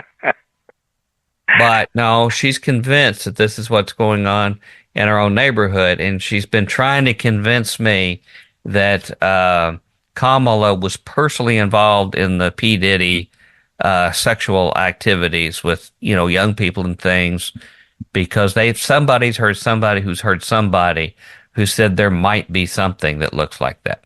It's like an urban legend. It's like how these urban legend rumors get started. I mean, it's exactly the same thing. Yeah, it's like John Bunyan or whoever it was. Yeah. All somebody has to do is on a Facebook thread somewhere just say, my friend said that, they would park in the cars and hitting the geese on top of the head and taking them home and eat them. And then it just rolls. It just goes on from there. And you got to wonder if this stuff is just consciously being disseminated because it's just it's apparently good propaganda because it apparently worked. Absolutely. It takes one person to say, I saw Kamala pulling the geese out, and then that's true. Or the Georgia Guidestones are satanic, and that's tweet, and then eventually somebody's actually blowing it up. That ties in. I've been reading Two Masters and Two Gospels, and I'm on page. Good book, I hear. Talking about propaganda and fake news, is that what inspired you to think of that book? Well, you certainly discuss propaganda and fake news in the book. I'm up to page 277. Oh, good. And I do you mind if I read a paragraph from your? All right. As long as it's not indicting of me, sure. Mike doesn't think anybody reads his books. No, nobody. One person now. I'm gonna set the clicker to 1. Where you're talking about when you were preparing to launch the Future Quake radio show, and you say, when I first met with the radio organizers and volunteers, I was confronted with a people I had never encountered, exotically dressed, culturally, racially, and ethnically diverse, with various sexual orientations, and all with a hard left progressive perspective. I also learned for the first time that these kinds of people, so different from my culture, did not seek money or other benefits and seemed sincerely to care about the less fortunate. I was surprised that my wife found it intriguing as well, and as we helped get the small radio station room attached to a mobile home built and assisted in manually raising the 75-foot tower, manned by volunteers from Japan, Ecuador, and nationwide who endured freezing rain in pup tents and had no other motive other than to see that real people had a voice, I saw their devotion and cooperation under difficult circumstances. I also witnessed an attitude of joy among strangers, which we were not seeing in our classic, well-financed Baptist church we were attending. It would be an understatement to say we learned a few lessons from these devoted, quote, hippies, unquote, and counterculture types who put their money where their mouth is and expected effort to provide low power to the people free of charge and without corporate big business oversight, unquote. And to me, that's Dr. Future climbing up the ladder, popping his head out in the fresh air and saying, oh, there's no war going on up here. Like if more people did that, then the quote fake news would never have any sway. But people remain locked in their basement or their room or their house, looking at images or watching Newsmax, and just accepting the interpretation that they're getting. And I have a real world example of this. If you may recall, in 2020, in the summer of 2020, when the CHOP appeared in Seattle, and CHOP was an acronym, and it stood for Capitol Hill Organized Protest. It was also known as CHAZ, Capitol Hill Autonomous Zone. And so basically it was like a temporary autonomous zone where the Seattle police were not allowed to go. And the zone, it had no official leadership. It was genuine anarchy. June 8th to July 1st, right before the July 4th weekend. I think the cops really wanted to end that before July 4th. You might have people in an anarchist zone, publicly celebrating liberty on the 4th of July, and they didn't want that. It'd be like having fighting in the war room, right? Yeah, exactly. So if you were watching Newsmax or Fox News or whatever, you might think that the CHOP was like some Mad Max style post-apocalyptic landscape, overrun with mutants and vampires and whatever, roving about the streets, eating children and geese, setting fires, etc. So I contacted a friend of mine who lives not far from that area in Seattle, and I asked her, so what the hell's going on there? You've got boots on the ground. Give me a firsthand report. So this is what she wrote. This is what she sent me. She sent me this relatively brief assessment of what was going on at the time from her perspective, and she was right there. And I'm going to read it briefly. She said, I see the questions people outside of Seattle are asking, and I have come to the conclusion that they are really confused about who we are. For example, they are convinced the residents and shop owners are angry and have been taken over. From firsthand accounts, residents and business owners are happy to no longer be breathing tear gas and happy their property is no longer being damaged by police rubber bullets and flashbangs. I hear the relief in no longer needing to struggle to shelter and protect protesters from the attacking police. I hear locals saying their main concerns are the COVID risk, things taking longer to get back to normal, and the message of BLM being diluted by the misconceptions about the Chaz. My other takeaways is that the people there aren't outsiders coming in and taking over. They are the residents and business owners and people from the Seattle community. Also, people in Seattle can be some serious nerds. I've seen people take on Game of Thrones accents and call the Northern Barricade the Wall and do some GOT satire. I've seen a dad bod Darth Vader stroll through the park with a boombox playing the Imperial March. I've seen cops watching The Simpsons upstairs in the precinct. And the scariest thing of all, musicians playing smooth jazz on the street. Viewers ask questions like, who is going to clean all this up? I guarantee there is a group of people organizing volunteers for in Seattle like Hempfest, Bumper Shoot, and the block parties, just like volunteers are organizing waste management and food and water. If there is any organizing, it's people coming together and filling a need. There is no warlord. It is not Mad Max. Children are swinging in the park. People are walking dogs, playing hoops, watching films, playing music, speaking passionately about the effects of systemic racism and police brutality, and advocating for positive change to various size groups of listeners, helping keep an eye on things to keep each other safe. And the barricades, they aren't some Les Mis French Revolution barricades, just ones to keep cars out so no one gets hurt, just like a barricade for a block party does that can be moved to let cars in if there is an emergent need. No one is checking IDs. One man sitting in the shade of one of the barricades and manning it was asked what he did today. He said when it was sunny, he had read a book. Sure, there is graffiti, but knowing Seattle, that will get cleaned up eventually and probably much of it turned into murals. I'm seeing so many lies about our city and our community. There are good things happening here. Please listen to what the people here are saying, not the lies Fox and some other news outlets are trying to gaslight you with. Even though the Chaz is not the mayhem the news is trying to convince people of, and even though the atmosphere in some ways is festival-like, we can't forget that police brutality wasn't acted there all last week and since the protest started.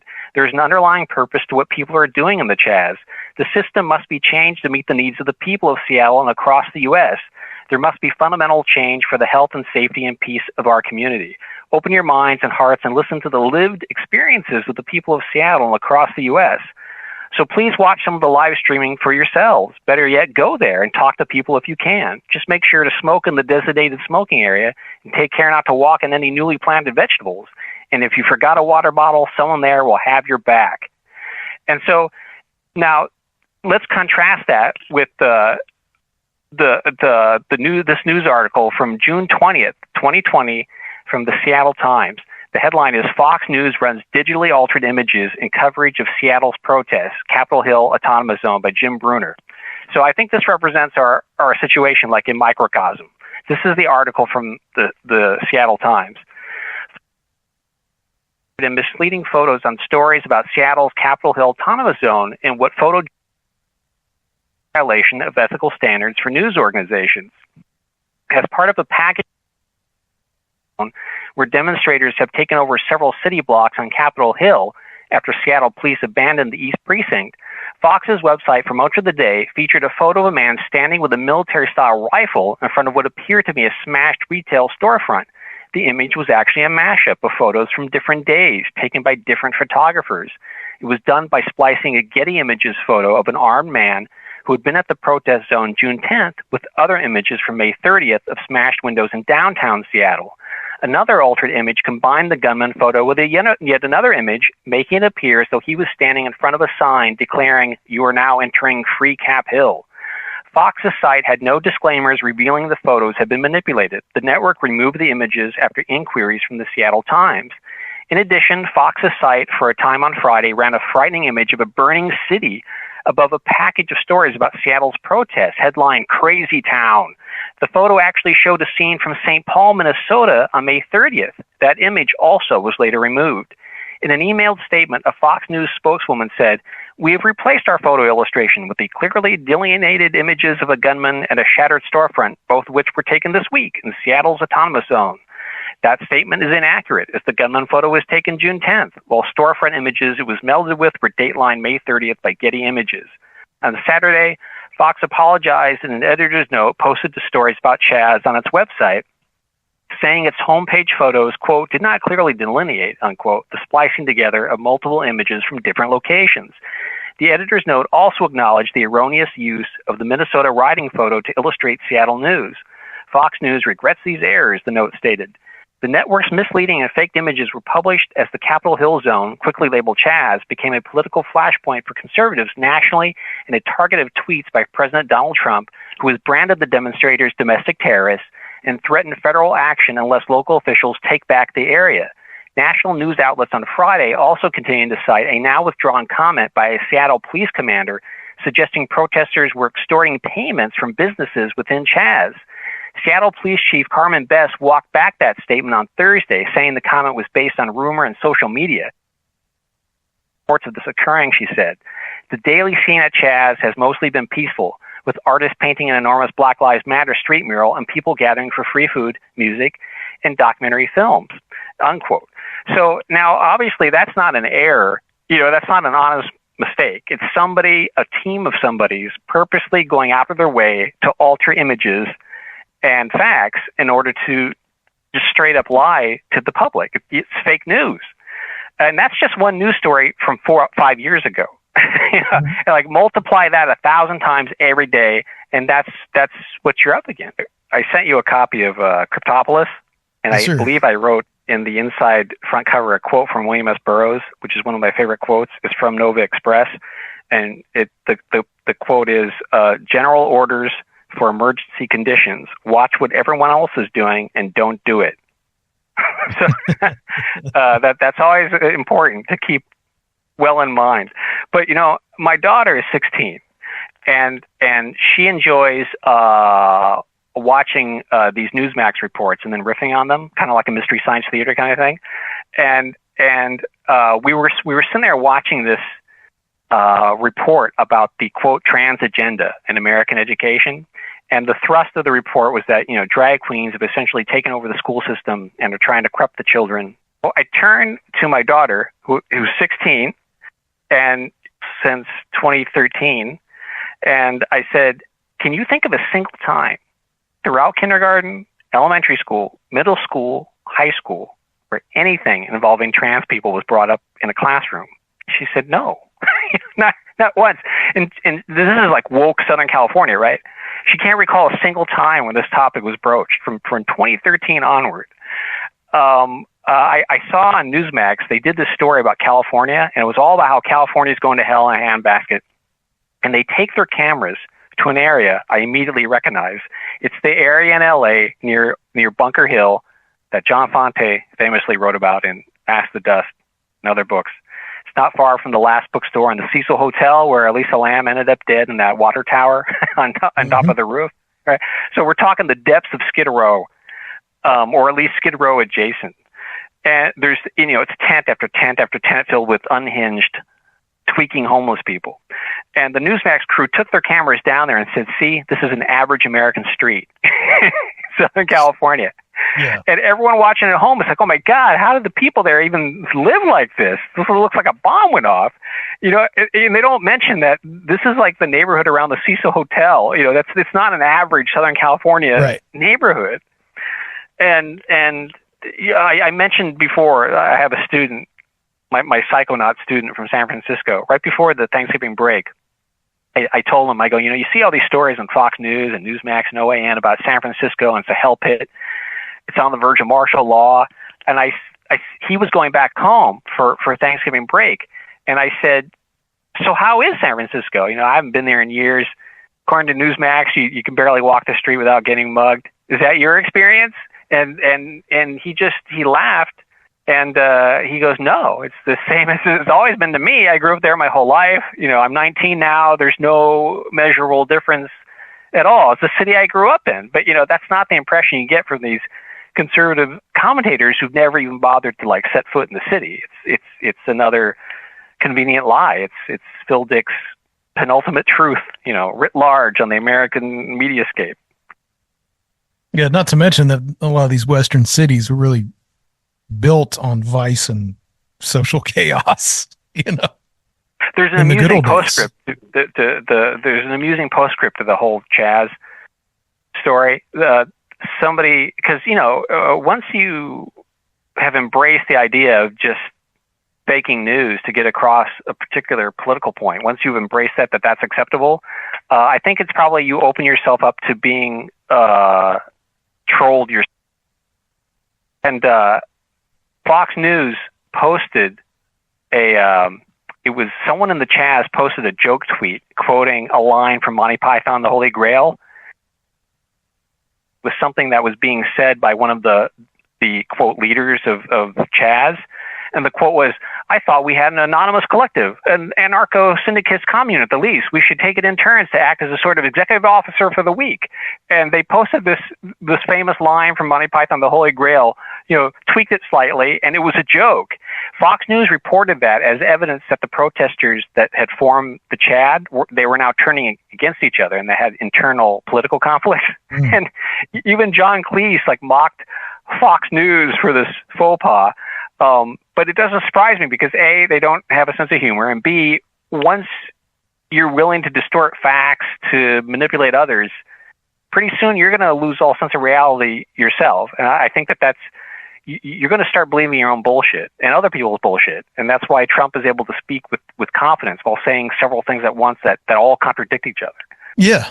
I mean, I think what you're getting at, the way that I've been understanding it lately, because it's part of the things I've really been interested in the last few years, and you all know that, this intersection of conspiracism and supernatural beliefs. I think it's best understood as like a political mysticism, in that mystics take the spiritual path that's outside of organized religious authority. It's all about personal experience. And that's how people are engaging with politics. You know, it's not about established media or knowledge that's verified by the authorities.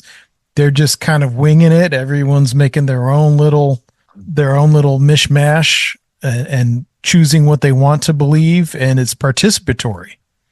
And right, and even if those segments all contradict each other, yeah, I mean, thinks they voted against authority when in fact they were doing the exact opposite.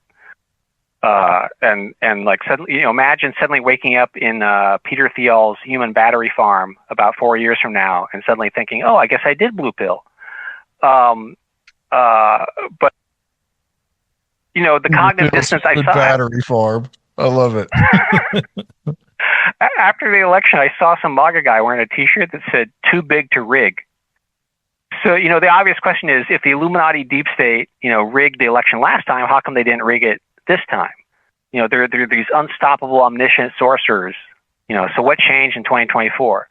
Well, in other words, magic. It's that's literally the answer. How did the omniscient magicians fail this time? Trump magic. Yeah. That's the answer. It's no more complicated than that.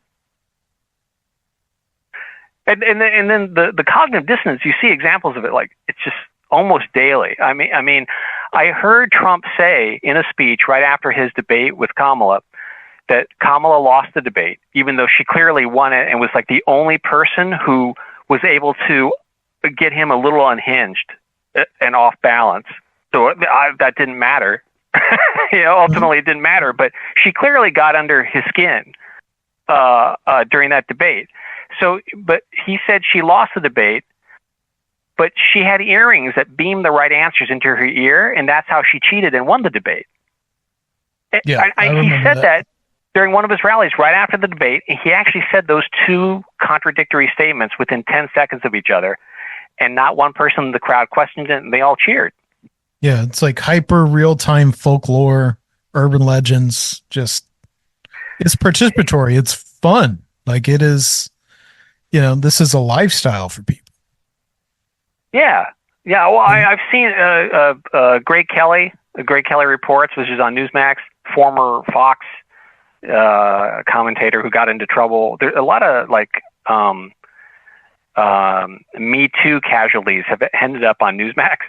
But so I've heard him say that the rioters involved with January 6th, they were actually peaceful protesters. You know, no real violence happened that day. If you look at the videos of January 6th without the, you know, liberal commentators skewing your perceptions, you'll see that there was no violence. Then a second later, he'll say that government agents embedded in the crowd influenced the MAGA people and pushed them into committing violence and turned the whole thing. So there was no violence. It was a peaceful protest, and the FBI is responsible for all the violence. Yeah, so you got to answer for any argument. Yeah, I mean, like, what kind of mental contortion do you have to go through in order to hold those two beliefs at the same time? And those are just like two examples. So, well, I want to shift gears a little bit because I do want to talk about some. Let's talk about Corla Pandas. Yeah, really. Well, let's. Yeah, I want to talk just a little. I want to talk some about international things, the things that are going on. So, just like 2024, just like a lot of shit has happened. I mean, of course, war in Ukraine is still going on.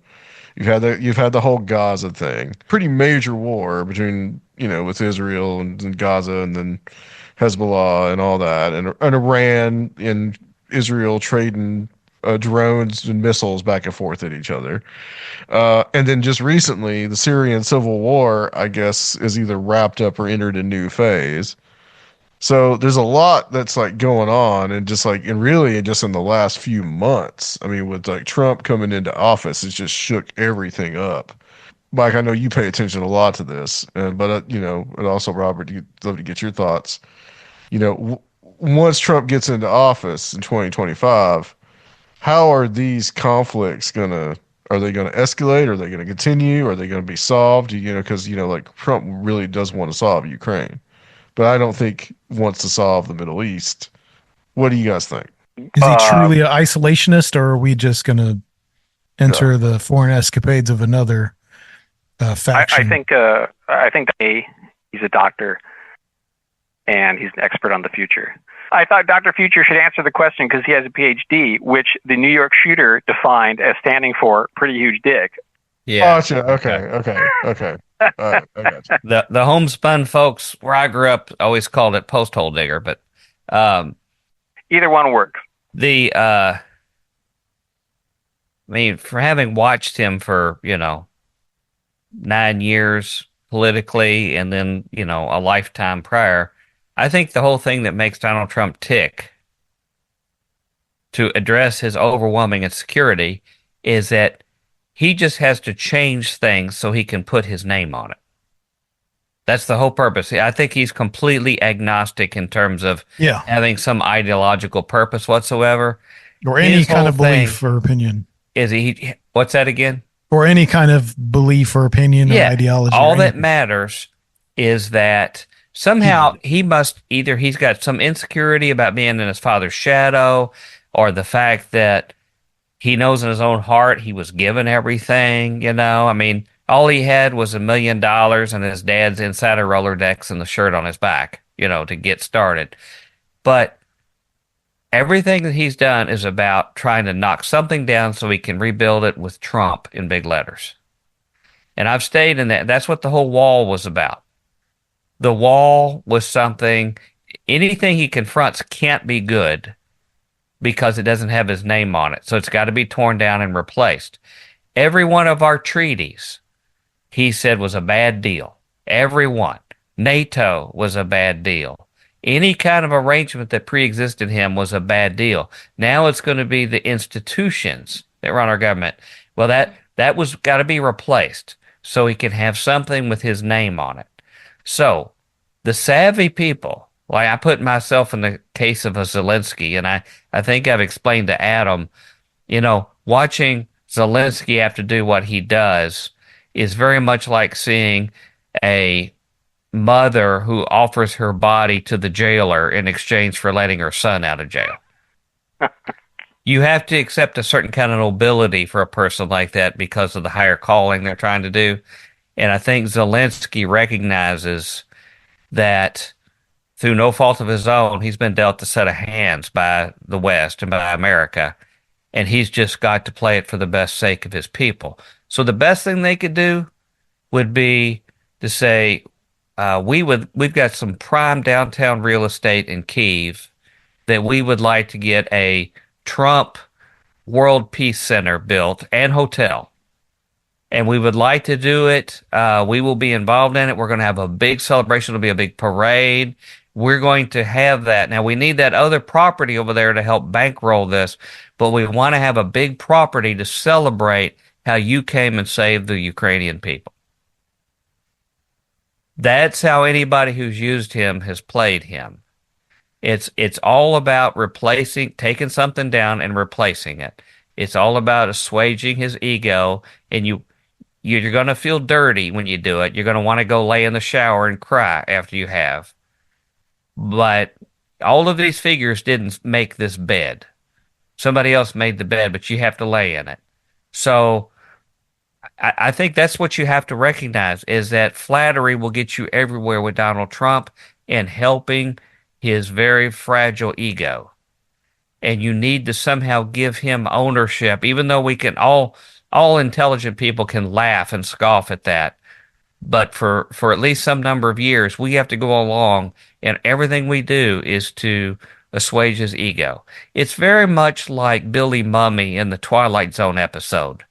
You remember when he controlled the universe and all the grown adults had to give him a birthday every day and to do everything? That's what we've been dealt with on January 20th. Because if we don't, we're going to get banished to the cornfield. So we're going to have to make a birthday every day for Donald Trump for the sake of the people he might hurt. And we're going to have to just make it look like how wonderful he is, unless you're willing to go spend a lot of time in jail. And you have to ask yourself, are you going to accomplish anything doing it that way? Or are we just going to get through this mess to get through on the other side?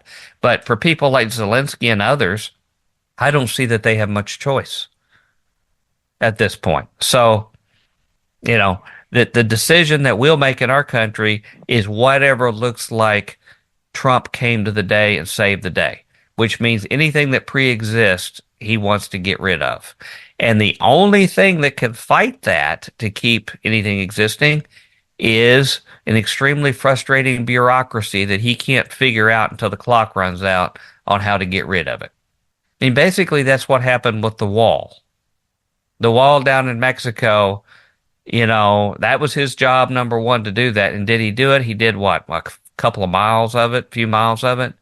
Because he found out it's not like his empire where he just snaps his fingers, they do it. Now he's got more power. Mm-hmm. He's come back, you know, resurrected from the ashes. He's got all the institutions under his power. I'm sure he learned from his mistakes last time. He's going to have stronger yes men in. But that doesn't mean that there's still not going to be delays and red tape that he's going to have to encounter. But that's why that bureaucracy is the number one identified enemy of the agenda of Project 2025 agenda. Yeah. Right. And I mean, it could affect our household. My wife's a federal employee. Gonna have to have a loyalty oath. Yes. Well, that's what they're going all the way down the chain. And, you know, they decided it was more cost effective for people to work at home 2 days of the week out of 5. They have this thing called technology where you are constantly under surveillance anyway, working at home. She's on meetings constantly on Zoom or equivalent of that. So it's absolutely no different other than the government is not paying to heat and cool these buildings. You could actually save money, which is what you save money. Supposed to be wanting to do, apparently. You keep from burning gas. You preserve tons of gas. You help with pollution and congestion and accidents. All these superlatives with this. And this is what technology has allowed us to do. That's why, just think if we had had COVID without all the technology we had, we'd been like how the Spanish flu was, where you really were isolated from the universe when you had to be, you know, separated. So we have all this ability to do this, and he doesn't understand it, and he's terrified by it. But it's also a control thing. You know, Ramaswamy and Musk, it's all about control. They want to make sure that every waking second of people underneath them are devoted totally to advancing their interest. It's slavery, basically, is what it is. And so the guys who absolutely have total contempt for normal people are the guys that have been controlled now over the fate of normal people. I would like to mention something that I have a friend who has a new podcast coming out called The Voice in the Wilderness podcast. And he's a very, very intelligent guy. He has sort of similar upbringing to me. We sort of come from the same page and things. And he's actually interviewing people who are very different from his background. Like, he just interviewed a lesbian Satanist to find out why do they have their perspective on things? Why do they see things the way they do in their life? And other similar kind of people. I like that approach. They have it's very interesting. Has an Arab shopkeeper in his area, wants to find out what formed his worldview and made him think, and so we can understand it. Well, one of the things he has been studying, because he has been extremely depressed too about what has happened and what's going down. And as a believer, as a person of faith, he sees the stakes even higher, just like I do, that we have extra problems with what's going on. But one of the things he's been studying is about how did people deal when they were in these kind of environments where basically any kind of restraints have been removed and you're totally at the mercy of something that terrifies you.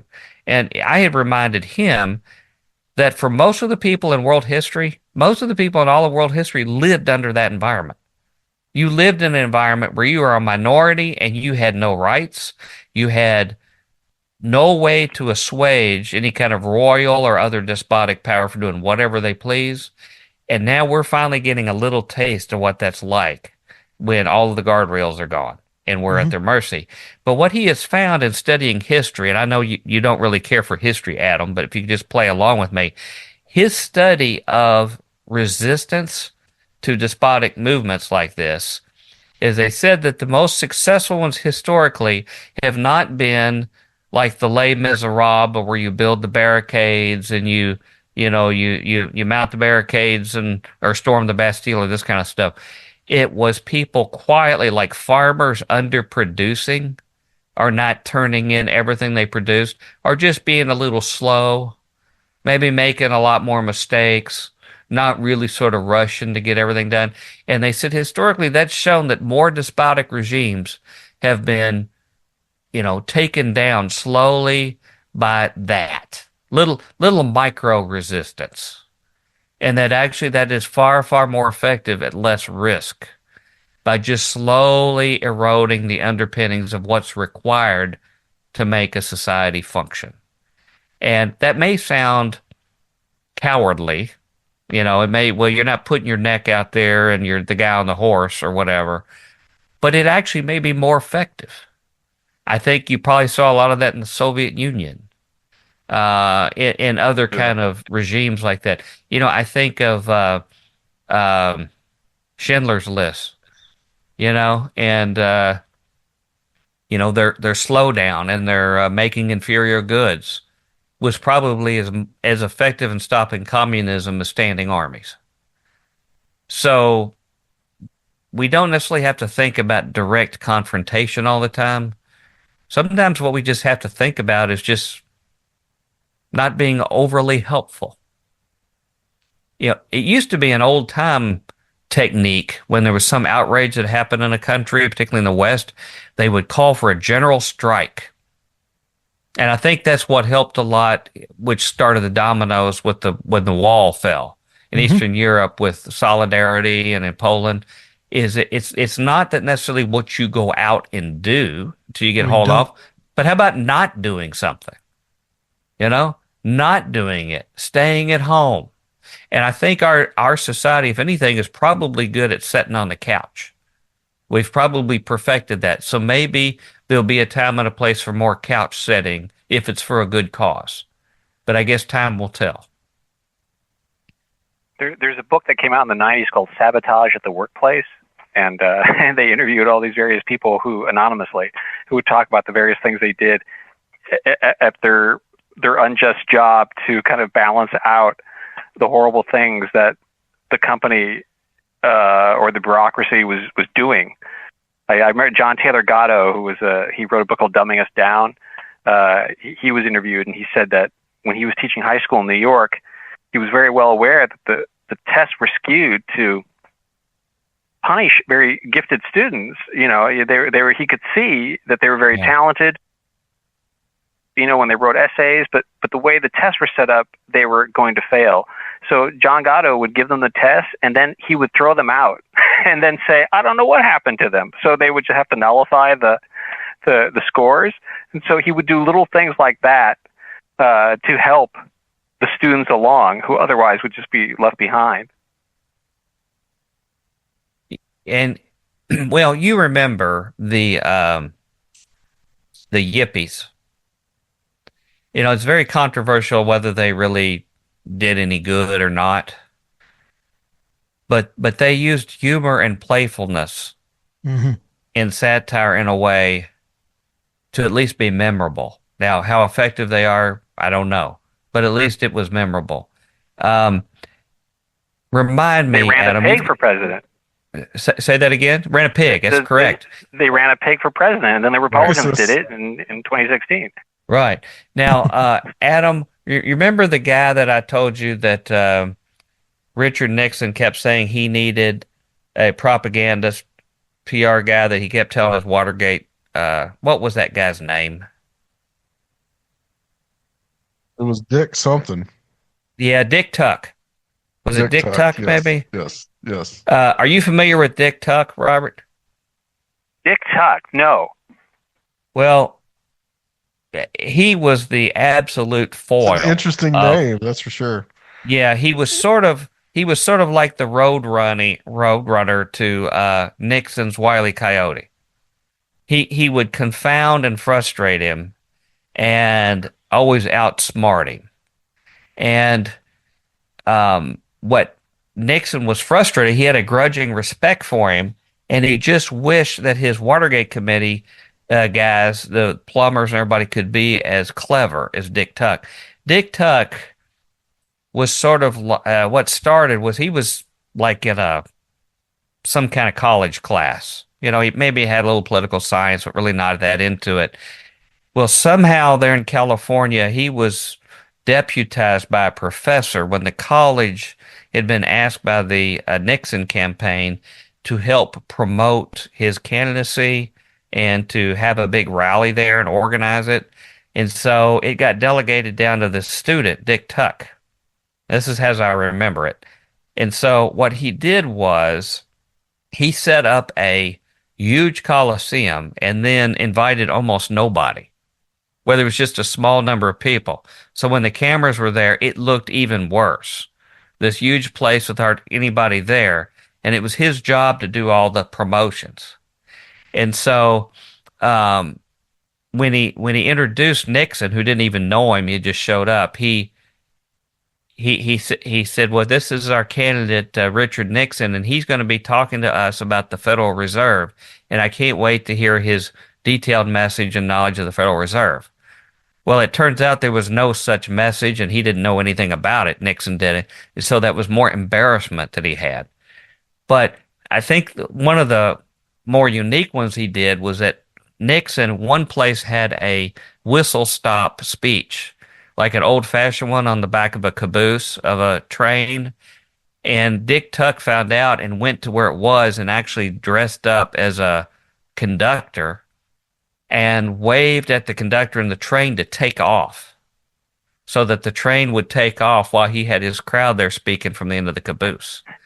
And he would do things like he would dress up and pretend to be a fire marshal at a place where Nixon was speaking, and he would look as if he was counting heads in the place. And so he would meet with the media and tell them some number that attended that was far, far lower than the number of people that were there.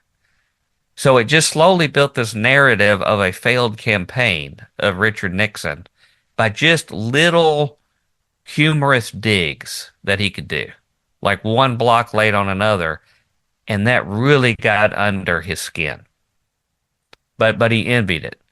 And so I think this may be what we are reduced to have to resort to, are the Dick Tuck kind of things. You know, you might call it Robin Hood or whatever. That's really hope so.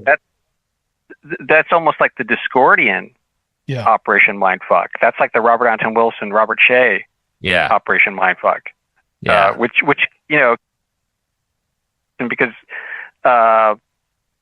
well, there's two things that I think of in regards to that. I once heard a lecture by a guy named Bill Mitchell, who was a political activist who you could see standing on a park bench in Venice, in the Venice boardwalk, like with a megaphone, giving political speeches. And he was giving a lecture in the back of the Midnight Special bookstore, a late lamented bookstore that was on the 3rd Street Promenade in Santa Monica and is no longer there. But Bill Mitchell was talking about how back in the 60s, he participated in a major protest that was against the Vietnam War that was outside the White House. And he said that they left that protest, everyone there, feeling completely dejected, like they had had no effect whatsoever. Flash forward several decades, and Henry Kissinger writes a memoir where he talks about how, you know, Nixon was reelected in 72, saying he had a secret plan to to end the war in Vietnam. Well, this was called Operation Duck Hook, and Kissinger was insisting to Nixon that this was the way to end the Vietnam War, and that was to drop an atom bomb on Hanoi. And Nixon, they were going to actually do this. This was their secret plan to end the war in Vietnam. Nixon's watching the angry crowd outside the White House, and he's getting drunker and drunker, and Kissinger's watching him, and Nixon is fearful of these protesters. Like, I mean, he's actually scared they're going to come in and like drag him out and like behead him. And Kissinger said he realized in that moment that Nixon was not going to go through with it, with Operation Duck Hook. And Bill Mitchell said, you know, we left that Washington, D.C. that day thinking we had no effect whatsoever. So sometimes, you know, you could be doing something and it actually does have an effect, but you just don't know it, and you won't know it for many years later.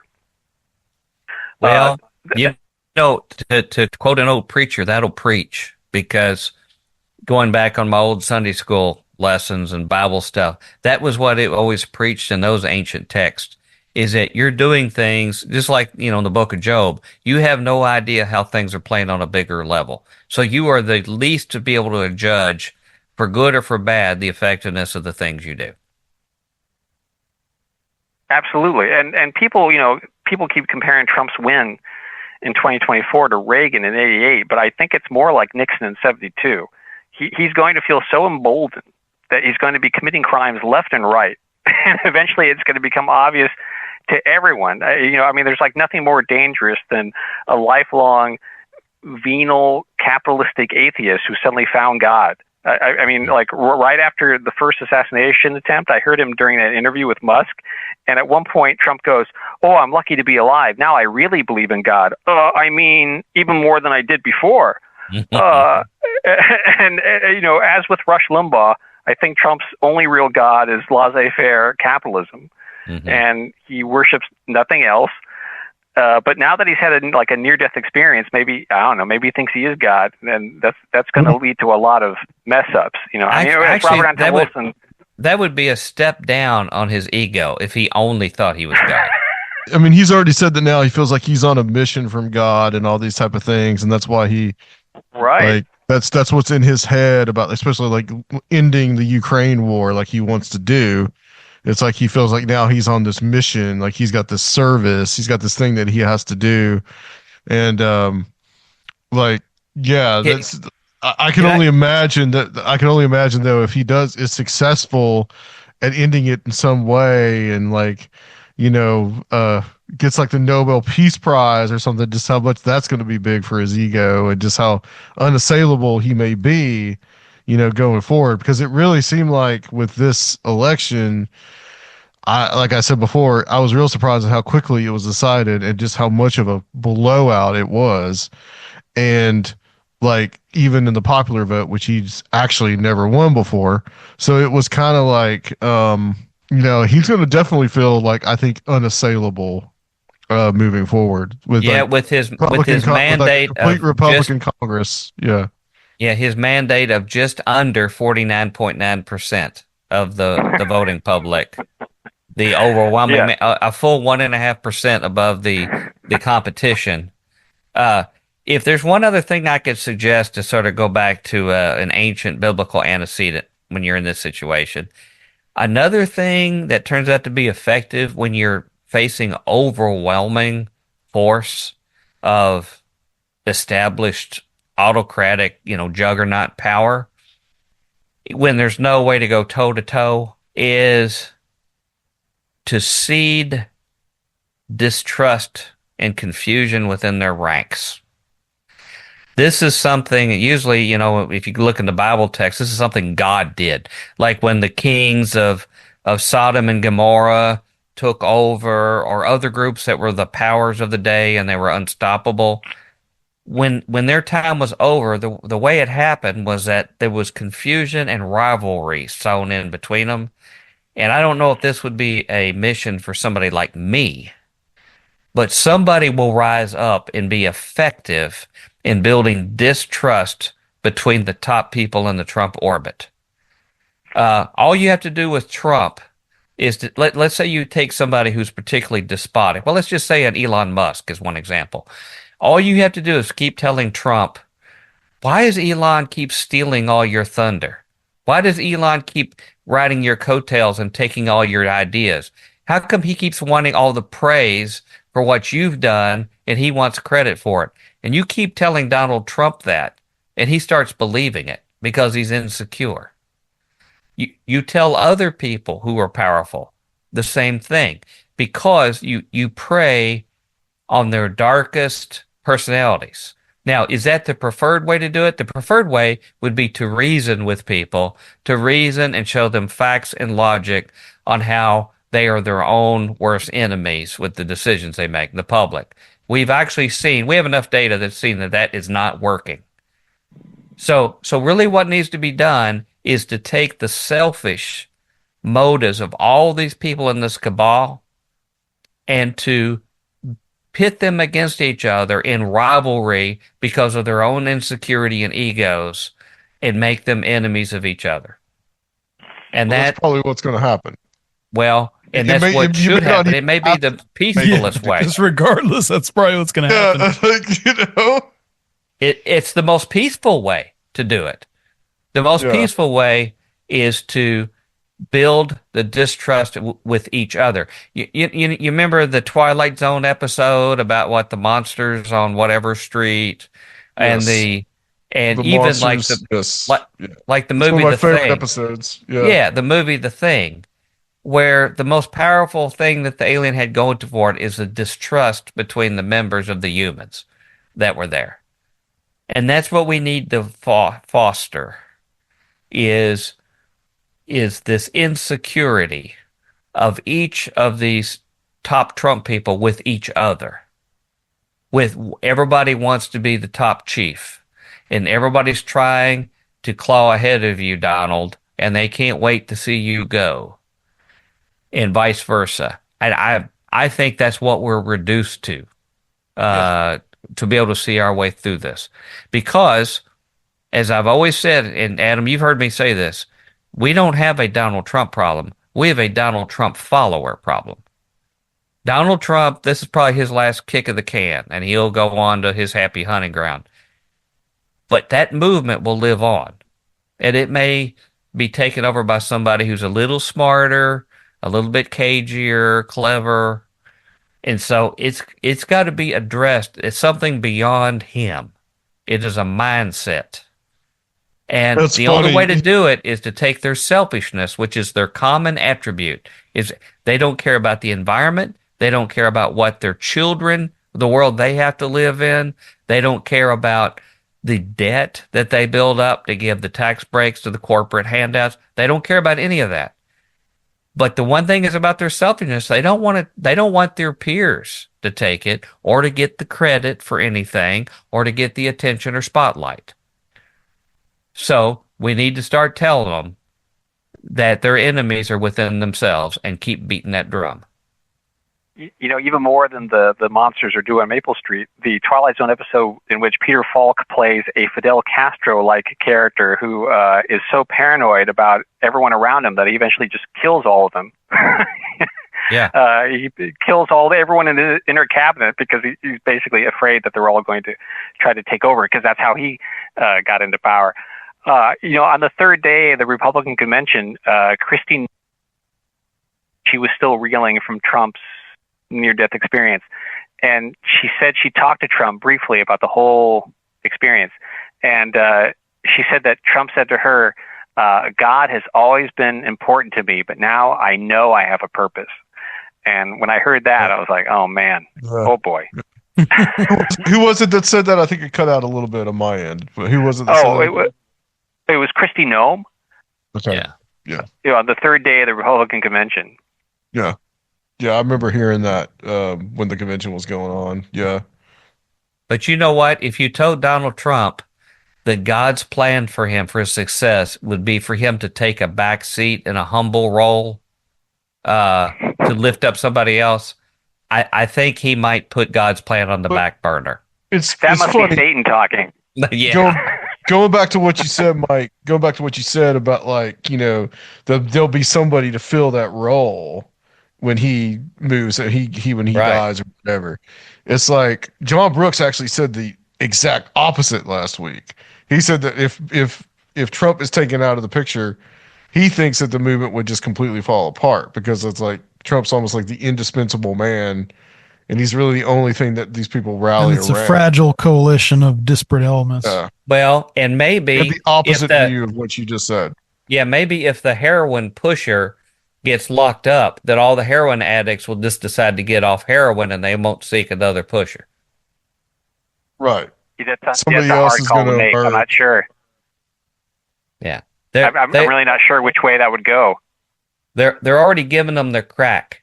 Okay, they got to keep having crack. Once you get on it, you can't get off of it. You know. Well, let me ask this. It's like moving forward. You kind of answered my international question, but uh, I think that all just kind of remains to be seen what is going to happen. I mean, I think the world is getting more and more complicated. There's a lot more challenges than what Trump had in his first term. How he's going to handle all these challenges: Russia, China, North Korea, Iran, all of it. But really looking at like the United States itself and kind of like where we're going, it's like, how much more crazier is the conspiracy discourse going to get? Are we going to see these kind of, are is now that Trump is in office, is that going to kind of die down a little bit? Because was that just a way to just like, was that just a psychological warfare weapon? What do you guys think is going to happen in that area? Because like Robert said, QAnon is kind of like dying down a little bit and more like dispersing out its ideas all across the internet to where people don't realize it's QAnon. So are we just going to keep seeing this general craziness, or is it going to keep on rolling, or do we think it might die down some? My initial sense, and I'm judging this by I don't get out a lot, but around my neighbors who are hardcore MAGA and others, I sense a lot of trepidation. I think it's like the dog who caught the car. And now they got to put up. And so I'm not hearing as much trash talking as I was. That's not to say it may not come back. But for example, all I've been hearing my neighbors talk about was under Joe Biden, inflation went through the roof, and it has stayed through the roof. And even when I show them the CPI economic data that, inflation has been negative over the summer, it's below 3%, closer to 2.5%. It goes in one ear and out the other. But now inflation is starting to creep up again. CPI was announced again. It's starting to go back up now. And so my neighbors have actually started mentioning that they're seeing prices going up and they expect it to go up in the future. Now, these are people who have no economic knowledge, hardcore Trumpers, but somehow through their channels, they're getting prepped to be prepared that it's not just going to plummet. Inflation is not going to disappear starting January 20th. And so they're already getting mentally prepped for it. So I've seen things toned down a lot. The only places that won't calm down is sadly in the religious sphere. They'll be the ones still doing the messianic cheerleading rallies, the pep rallies to get all this stuff going. So, the average person on the street has a little fatigue and they're afraid that all this stuff that they promised under Trump's not going to deliver. The messianic people are sort of like the priest that sent the people off to the Crusades. They don't care about the slaughter. They don't care about the failure. They're going to keep pumping it. But the average people, I just sense some trepidation. I haven't seen a whole lot of spike in the football. Even the people who are rabid in my neighborhood who drive around with like the 10-foot tall Trump flags on the back of the pickups, they've been incredibly quiet. Mm-hmm. So I don't know how that's going to play out. I'm just finding that the big roving groups of ruffians, the go grab people or do whatever. I'm not quite sure that's going to materialize. Of course, it could, overnight, but they're going to need something to get excited about. I mentioned early in our conversation about possible rationale for someone who would be of conservative background who'd even try to take out the president, was that they want to stay in the minority. They want to stay. The whole thing that keeps it going is if it's an underground, anti-establishment, little regarded, little guy, heroic thing. And once it becomes establishment, it loses a lot of its appeal. Yeah, it's adversarial. Right. And so, I don't know if that's why that guy shot, but they also want heroes. They want martyrs.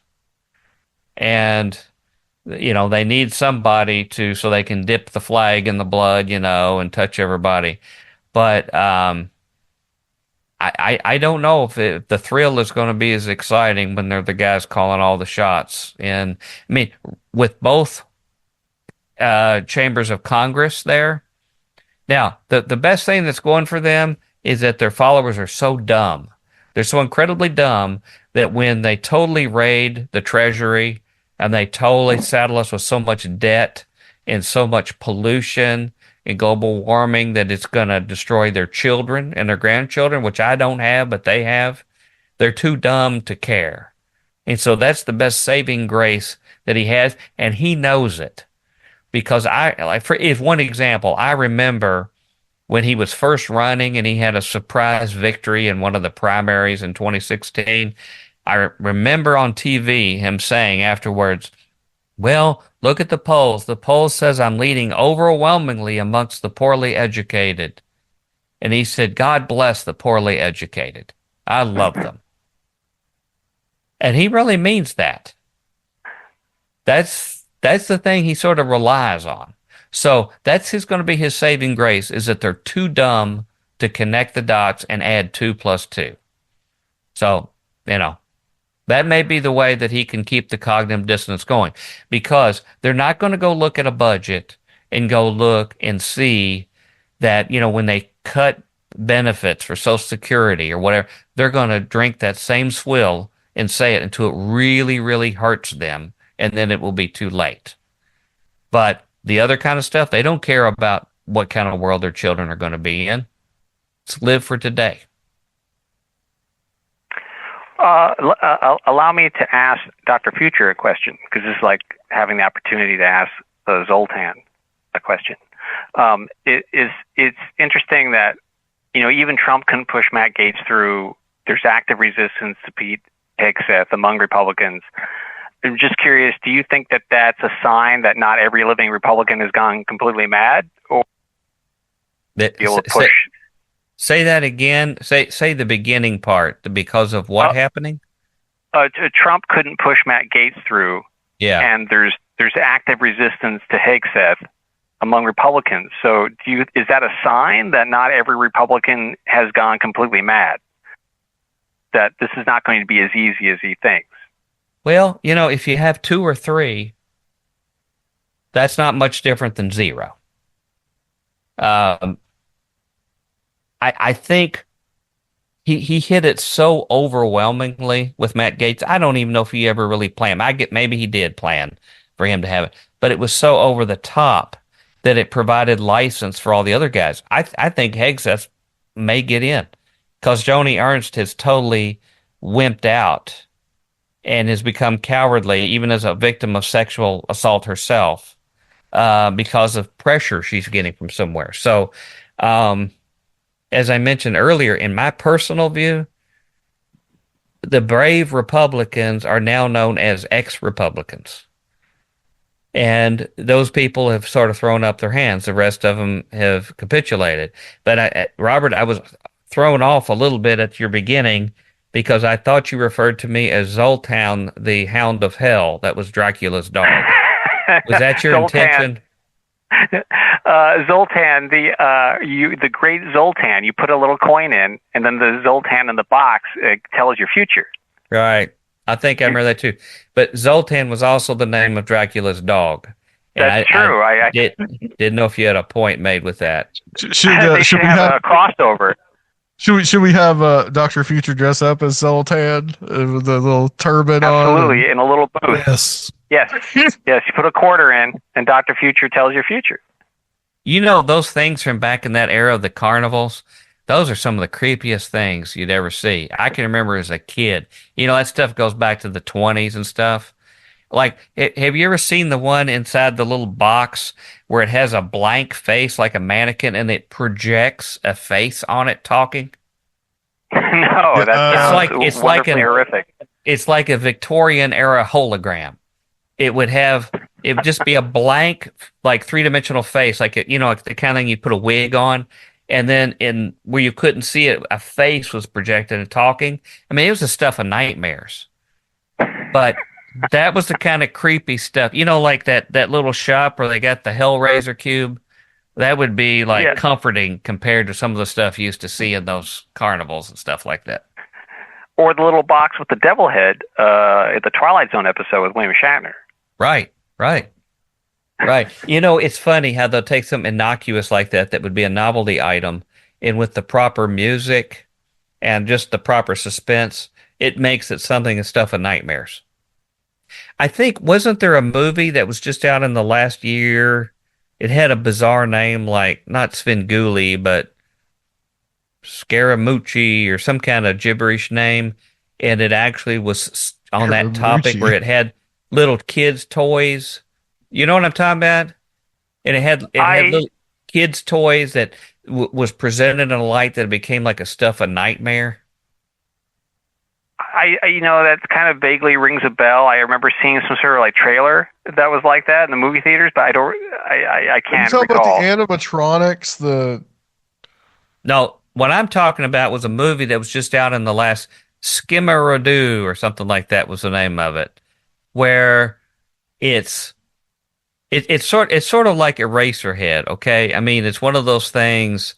It doesn't feel like it has to explain itself, but people get moved, maybe because they impute importance on it when they watch it.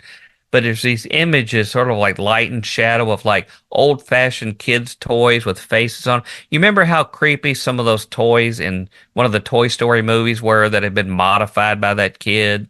You know, where it like had tarantula legs, but it had a baby doll head, things. It was those kind of toys. And this movie, I think it's like, it doesn't have any voice in dialogue. It just creates sort of a nightmare scenario like Eraserhead did. Anybody remember that? The only this isn't quite the same, but there was a recent film called Talk to Me, which was about a hand. Yes, right. This hand, and you touched the hand, and then you were possessed by a spirit, and then the spirit would take you over, and depending on how long you remain in contact with the hand. But I for some reason that came up. But you're saying it's about toys. It's like Skink or Skunkadoo or something like that. Well, we're going to need to crowdsource this one. Yeah, I think we might have to. But we're getting kind of close. I know listeners are screaming into their speaker saying, "It's this." Sometime in the future, they are. It's Skinamarink or something like that. I just love how you said it was Scaramucci, like Anthony Scaramucci.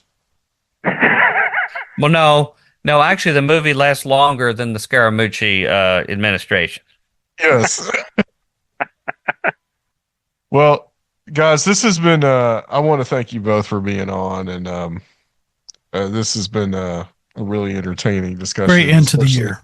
Yeah, very great end to the year. But I would just like to just to end this, guys. Please, Robert, we'll start with you. Please tell people where they can find you. I mean, you've been on the show so many times, just like Mike has at this point. A lot of people should know, but in case they are just now tuning in to Conspirinormal, where can people find you and your books and Hollywood? The Hollywood book is coming out, which I'm really excited about. So, Hollywood Haunts the World is coming out from Head Press in November of next year. Okay. It's going to be a while, huh? Awesome. It'll be a while. My most recent book that just came out is the Expectant Mother Disinformation Handbook, which oddly enough actually deals with some of these topics in a very satirical way. Deals with has a whole thing about Jack Chick in it too. It's pretty amazing. It has Jack Chick. There's a whole Jack Chick chapter in the Expectant Mother Disinformation Handbook. But aside from plugging my own book, I would like to plug Two Masters and Two Gospels, particularly the chapter about American clergy riding the beast of government, big business, and Wall Street, which is a very long and in-depth exploration. And I was quite impressed by the parallels that you found, from post-World War II, 1940s, with Gerald L.K. Smith, and the parallels of what he was saying and the parallels of now. I mean, you found examples of him saying almost exactly the same thing that Trump said during the debate with Kamala about eating the cats, eating the dogs, about in regards to immigrants. You found a parallel, even though that hadn't happened yet, because your book came out in 2020. But there's this one section in there where you're quoting that he's saying about immigrants. You could easily just put it right into the mouth of Trump during that debate with Kamala, and no one would even blink. Right. So I was really impressed by the parallels there. And I want to mention briefly, you were mentioning how you have this friend who's doing the podcast where you bring on people with other points of view. Yeah. I'm reading Two Masters and Two Gospels, which is coming from a Christian perspective of seeing this kind of like fascist influx into your community. And just before the Expectant Mother Disinformation Handbook came out, my publisher, Madness Heart Press, they published a book called Black Sunrise on Piss Earth by Charles Bernard. The subtitle is Fascism and Nihilism in the 21st Century Occult. So Charles Bernard has been very much in occult circles, very much involved in various occult organizations. And oddly enough, if you read the two books side by side, they have a similar theme. One is coming from a Christian perspective. The other is coming from the occult perspective, talking about the infiltration into the occult of these kind of fascists. Actually, read the two books together, and they form a dialogue with each other. It's very interesting. And it just so happened that I had been reading Black Sunrise on Piss Earth, and then I started reading Two Masters and Two Gospels, and there's interesting parallels, though they're coming from two very different perspectives.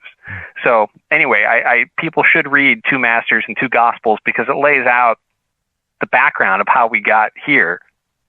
So that now I'm plugging you. Well, I'm flattered, and that was a very kind thing for you to do. And if one or two people out there get it, I will revel in doubling the readership of the book, and I really appreciate that. It's a very, very exclusive book.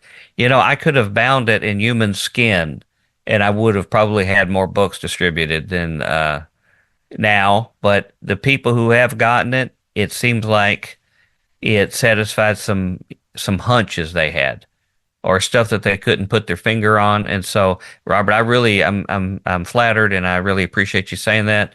The fact that you said these people say things, one of the things you discover when you pop your head up, like you were talking about earlier, is you find out some other people are getting pieces of the truth too. And they don't have to have all of it to be useful. They just have to have some of it, like each of us. But what happens when you start getting pieces of it, it draws people together. Genuine, yes. Sincere, humble truth seekers appreciate each other, even if they start from miles apart. And they have a respect for someone who's willing to sacrifice comfort, including ideological comfort, for trying to seek truth. And as hard as it is to be able to do, and then to be comfortable that you're on the right path. So I'm not totally surprised that there becomes a consensus of people that are just trying to level and be honest if they don't have an agenda, Right. So, and by the way, Skinamarink. It was 2022, horror, supernatural. You're going to see like little things, evidently like the little bedeviled toys that you were talking about. And it was a whole movie made about that. Skinamarink. It's probably still in some theaters, art theaters at least. So you might want to check that out. But I'll have to check it out. I was scratching my head. I thought maybe you were referring to Willy's Wonderland, which has the animatronic Chuck E. Cheese character. Yeah, and I haven't seen this movie, That's what I thought too. it might just be boring, you know. I try to impute meaning on Eraserhead, and who knows if I'm anywhere close or if it was just a fever dream, you know. There's no meaning in any filmmakers. of David movies. I don't look for any meaning. That's the secret. Yeah, well, that's the way I do with Conspirinormal. Thank you. Yeah, don't seek any kind of meaning. There's no substance here. Yeah, well, it sounds like since a lot of roads lead to Southern California, I need to read, Robert, more of your stuff because, well, one of the things I would love to find out, you know, Gerald Hurd is a prominent figure. I don't know if you've even gotten to that part of the book yet. I'm almost there. Yeah. I'm almost there. Yeah, Gerald Hurd. It's weird because the last time we were on back in January, you mentioned Gerald Hurd, and I had just read Is Another World Watching like 2 weeks before. Yeah. So, yeah. Well, he's the other centerpiece of that book alongside J. Howard Pugh. And what I'm curious about is that probably Gerald Hurd had more to do with the establishment of the New Age movement than anybody. And he was there in that little, you know, powder keg, that seething cauldron that was Southern California. And I would love to know if he had any involvement with Manly P. Hall. And if you find anything like that, I saw a reference somewhere of a letter that Aleister Crowley wrote to Jack Parsons, sort of fuming over Gerald Hurd, belittling him and making fun of him. And if there would ever be a TV series on Netflix or something about the metaphysical things that were going on in Southern California in the, you know, 30s and 40s, that would be a fascinating series because, you know, you mentioned early somebody who was with Jack Parsons' activity. Corla Pandit. Because, I mean, you know, we've all read about John Carradine participating in some of that. So there's much more of that to be found out. But you'll see in the other copies, the volume 2 and 3 of Two Masters and Two Gospels, there's going to be a lot more far out stuff than what you'll see in volume 1. And you're getting to the juicy stuff in volume 1. You're going to get into some pretty esoteric stuff, but some of the hardest core paranormal activity for like the last 30 or 40 years, I'm going to tie it in volume 3 to direct involvement with the centerpiece of the evangelical movement. And I'm going to at least be putting some information out there that should send a little shiver down everybody's spine. But the next volume that I'm trying to finish up now will show like the top cult in America that took over the main evangelical ministries in the 80s and 90s. And it impacted Iran-Contra and a whole bunch of other things. And so we're going to get out of the 70s from volume 1 and get on into the 80s and 90s in volume 2. And hopefully a few surprises. When does volume 2 come out? Well, that's a good question. What I'm trying to do is take the radio programs from the Two Spies Report radio show I had here on WRFN last year to no one's acclaim, and produced a year's worth of shows, and including a lot about what went on with Operation Underground Railroad and the weird mystical activities that was going on in the human trafficking through the Mormon activity and what their agenda was. So a lot of that's been documented, but I have turned it into a podcast for anybody who'd like to listen if they've not already heard about it. The Two Spies Report. I think there's like 50 shows, something like that, uploaded. Adam appears on a good number of them, drops in, but mostly it's me giving a little just dialogue or a monologue about some things that are going on, current events.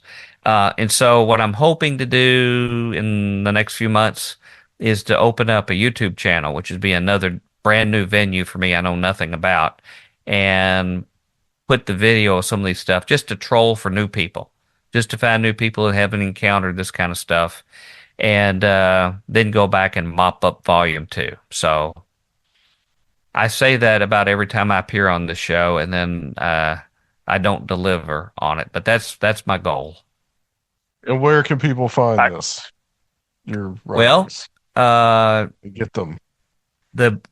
The version that Robert very generously and kindly mentioned and praised, it's easiest way to get it at Amazon. Like most books, it's in ebook, it's in hardcover or paperback.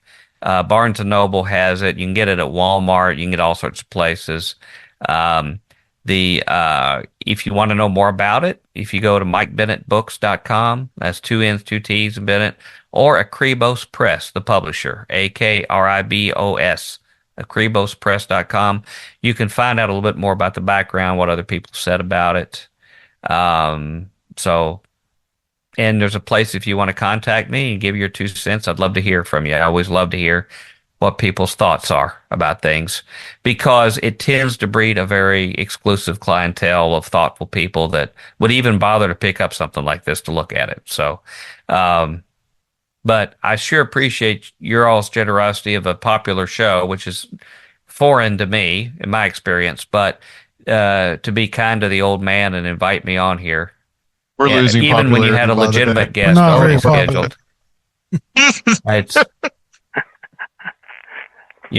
I tell you, it does work on your behalf, because afterwards people are so relieved for you to get a real guest on the following time. It's like there, but for the Exactly. grace That's- of God, go. It's a strategy. I want to thank both of you gentlemen for being on tonight. And also, I would like to say this is the last show of the year. We normally have done in the past our year in review. I don't think we're going to do that this year. Although maybe at some point we can kind of come, and talk about some other things at the beginning of next year. But we're rapidly heading towards episode 500, so that's going to be a huge milestone for us for sure. But guys, I want to thank everybody for a good 2024. We're not as active as we have been in the past this year, just for various reasons. But there's going to be some changes coming down the pike. We will talk about that in the new year. But guys, if, of course, Conspirinormal, if you want to support us, we do have a Patreon. If you want to throw us some money, Sergio can tell you how to find that. Patreon.com/Conspirinormal. All right. Well, thank you so much for listening. Guys, just hold on the line for us, and we're just going to close everything out, and we'll be back in 2025 on Conspirinormal.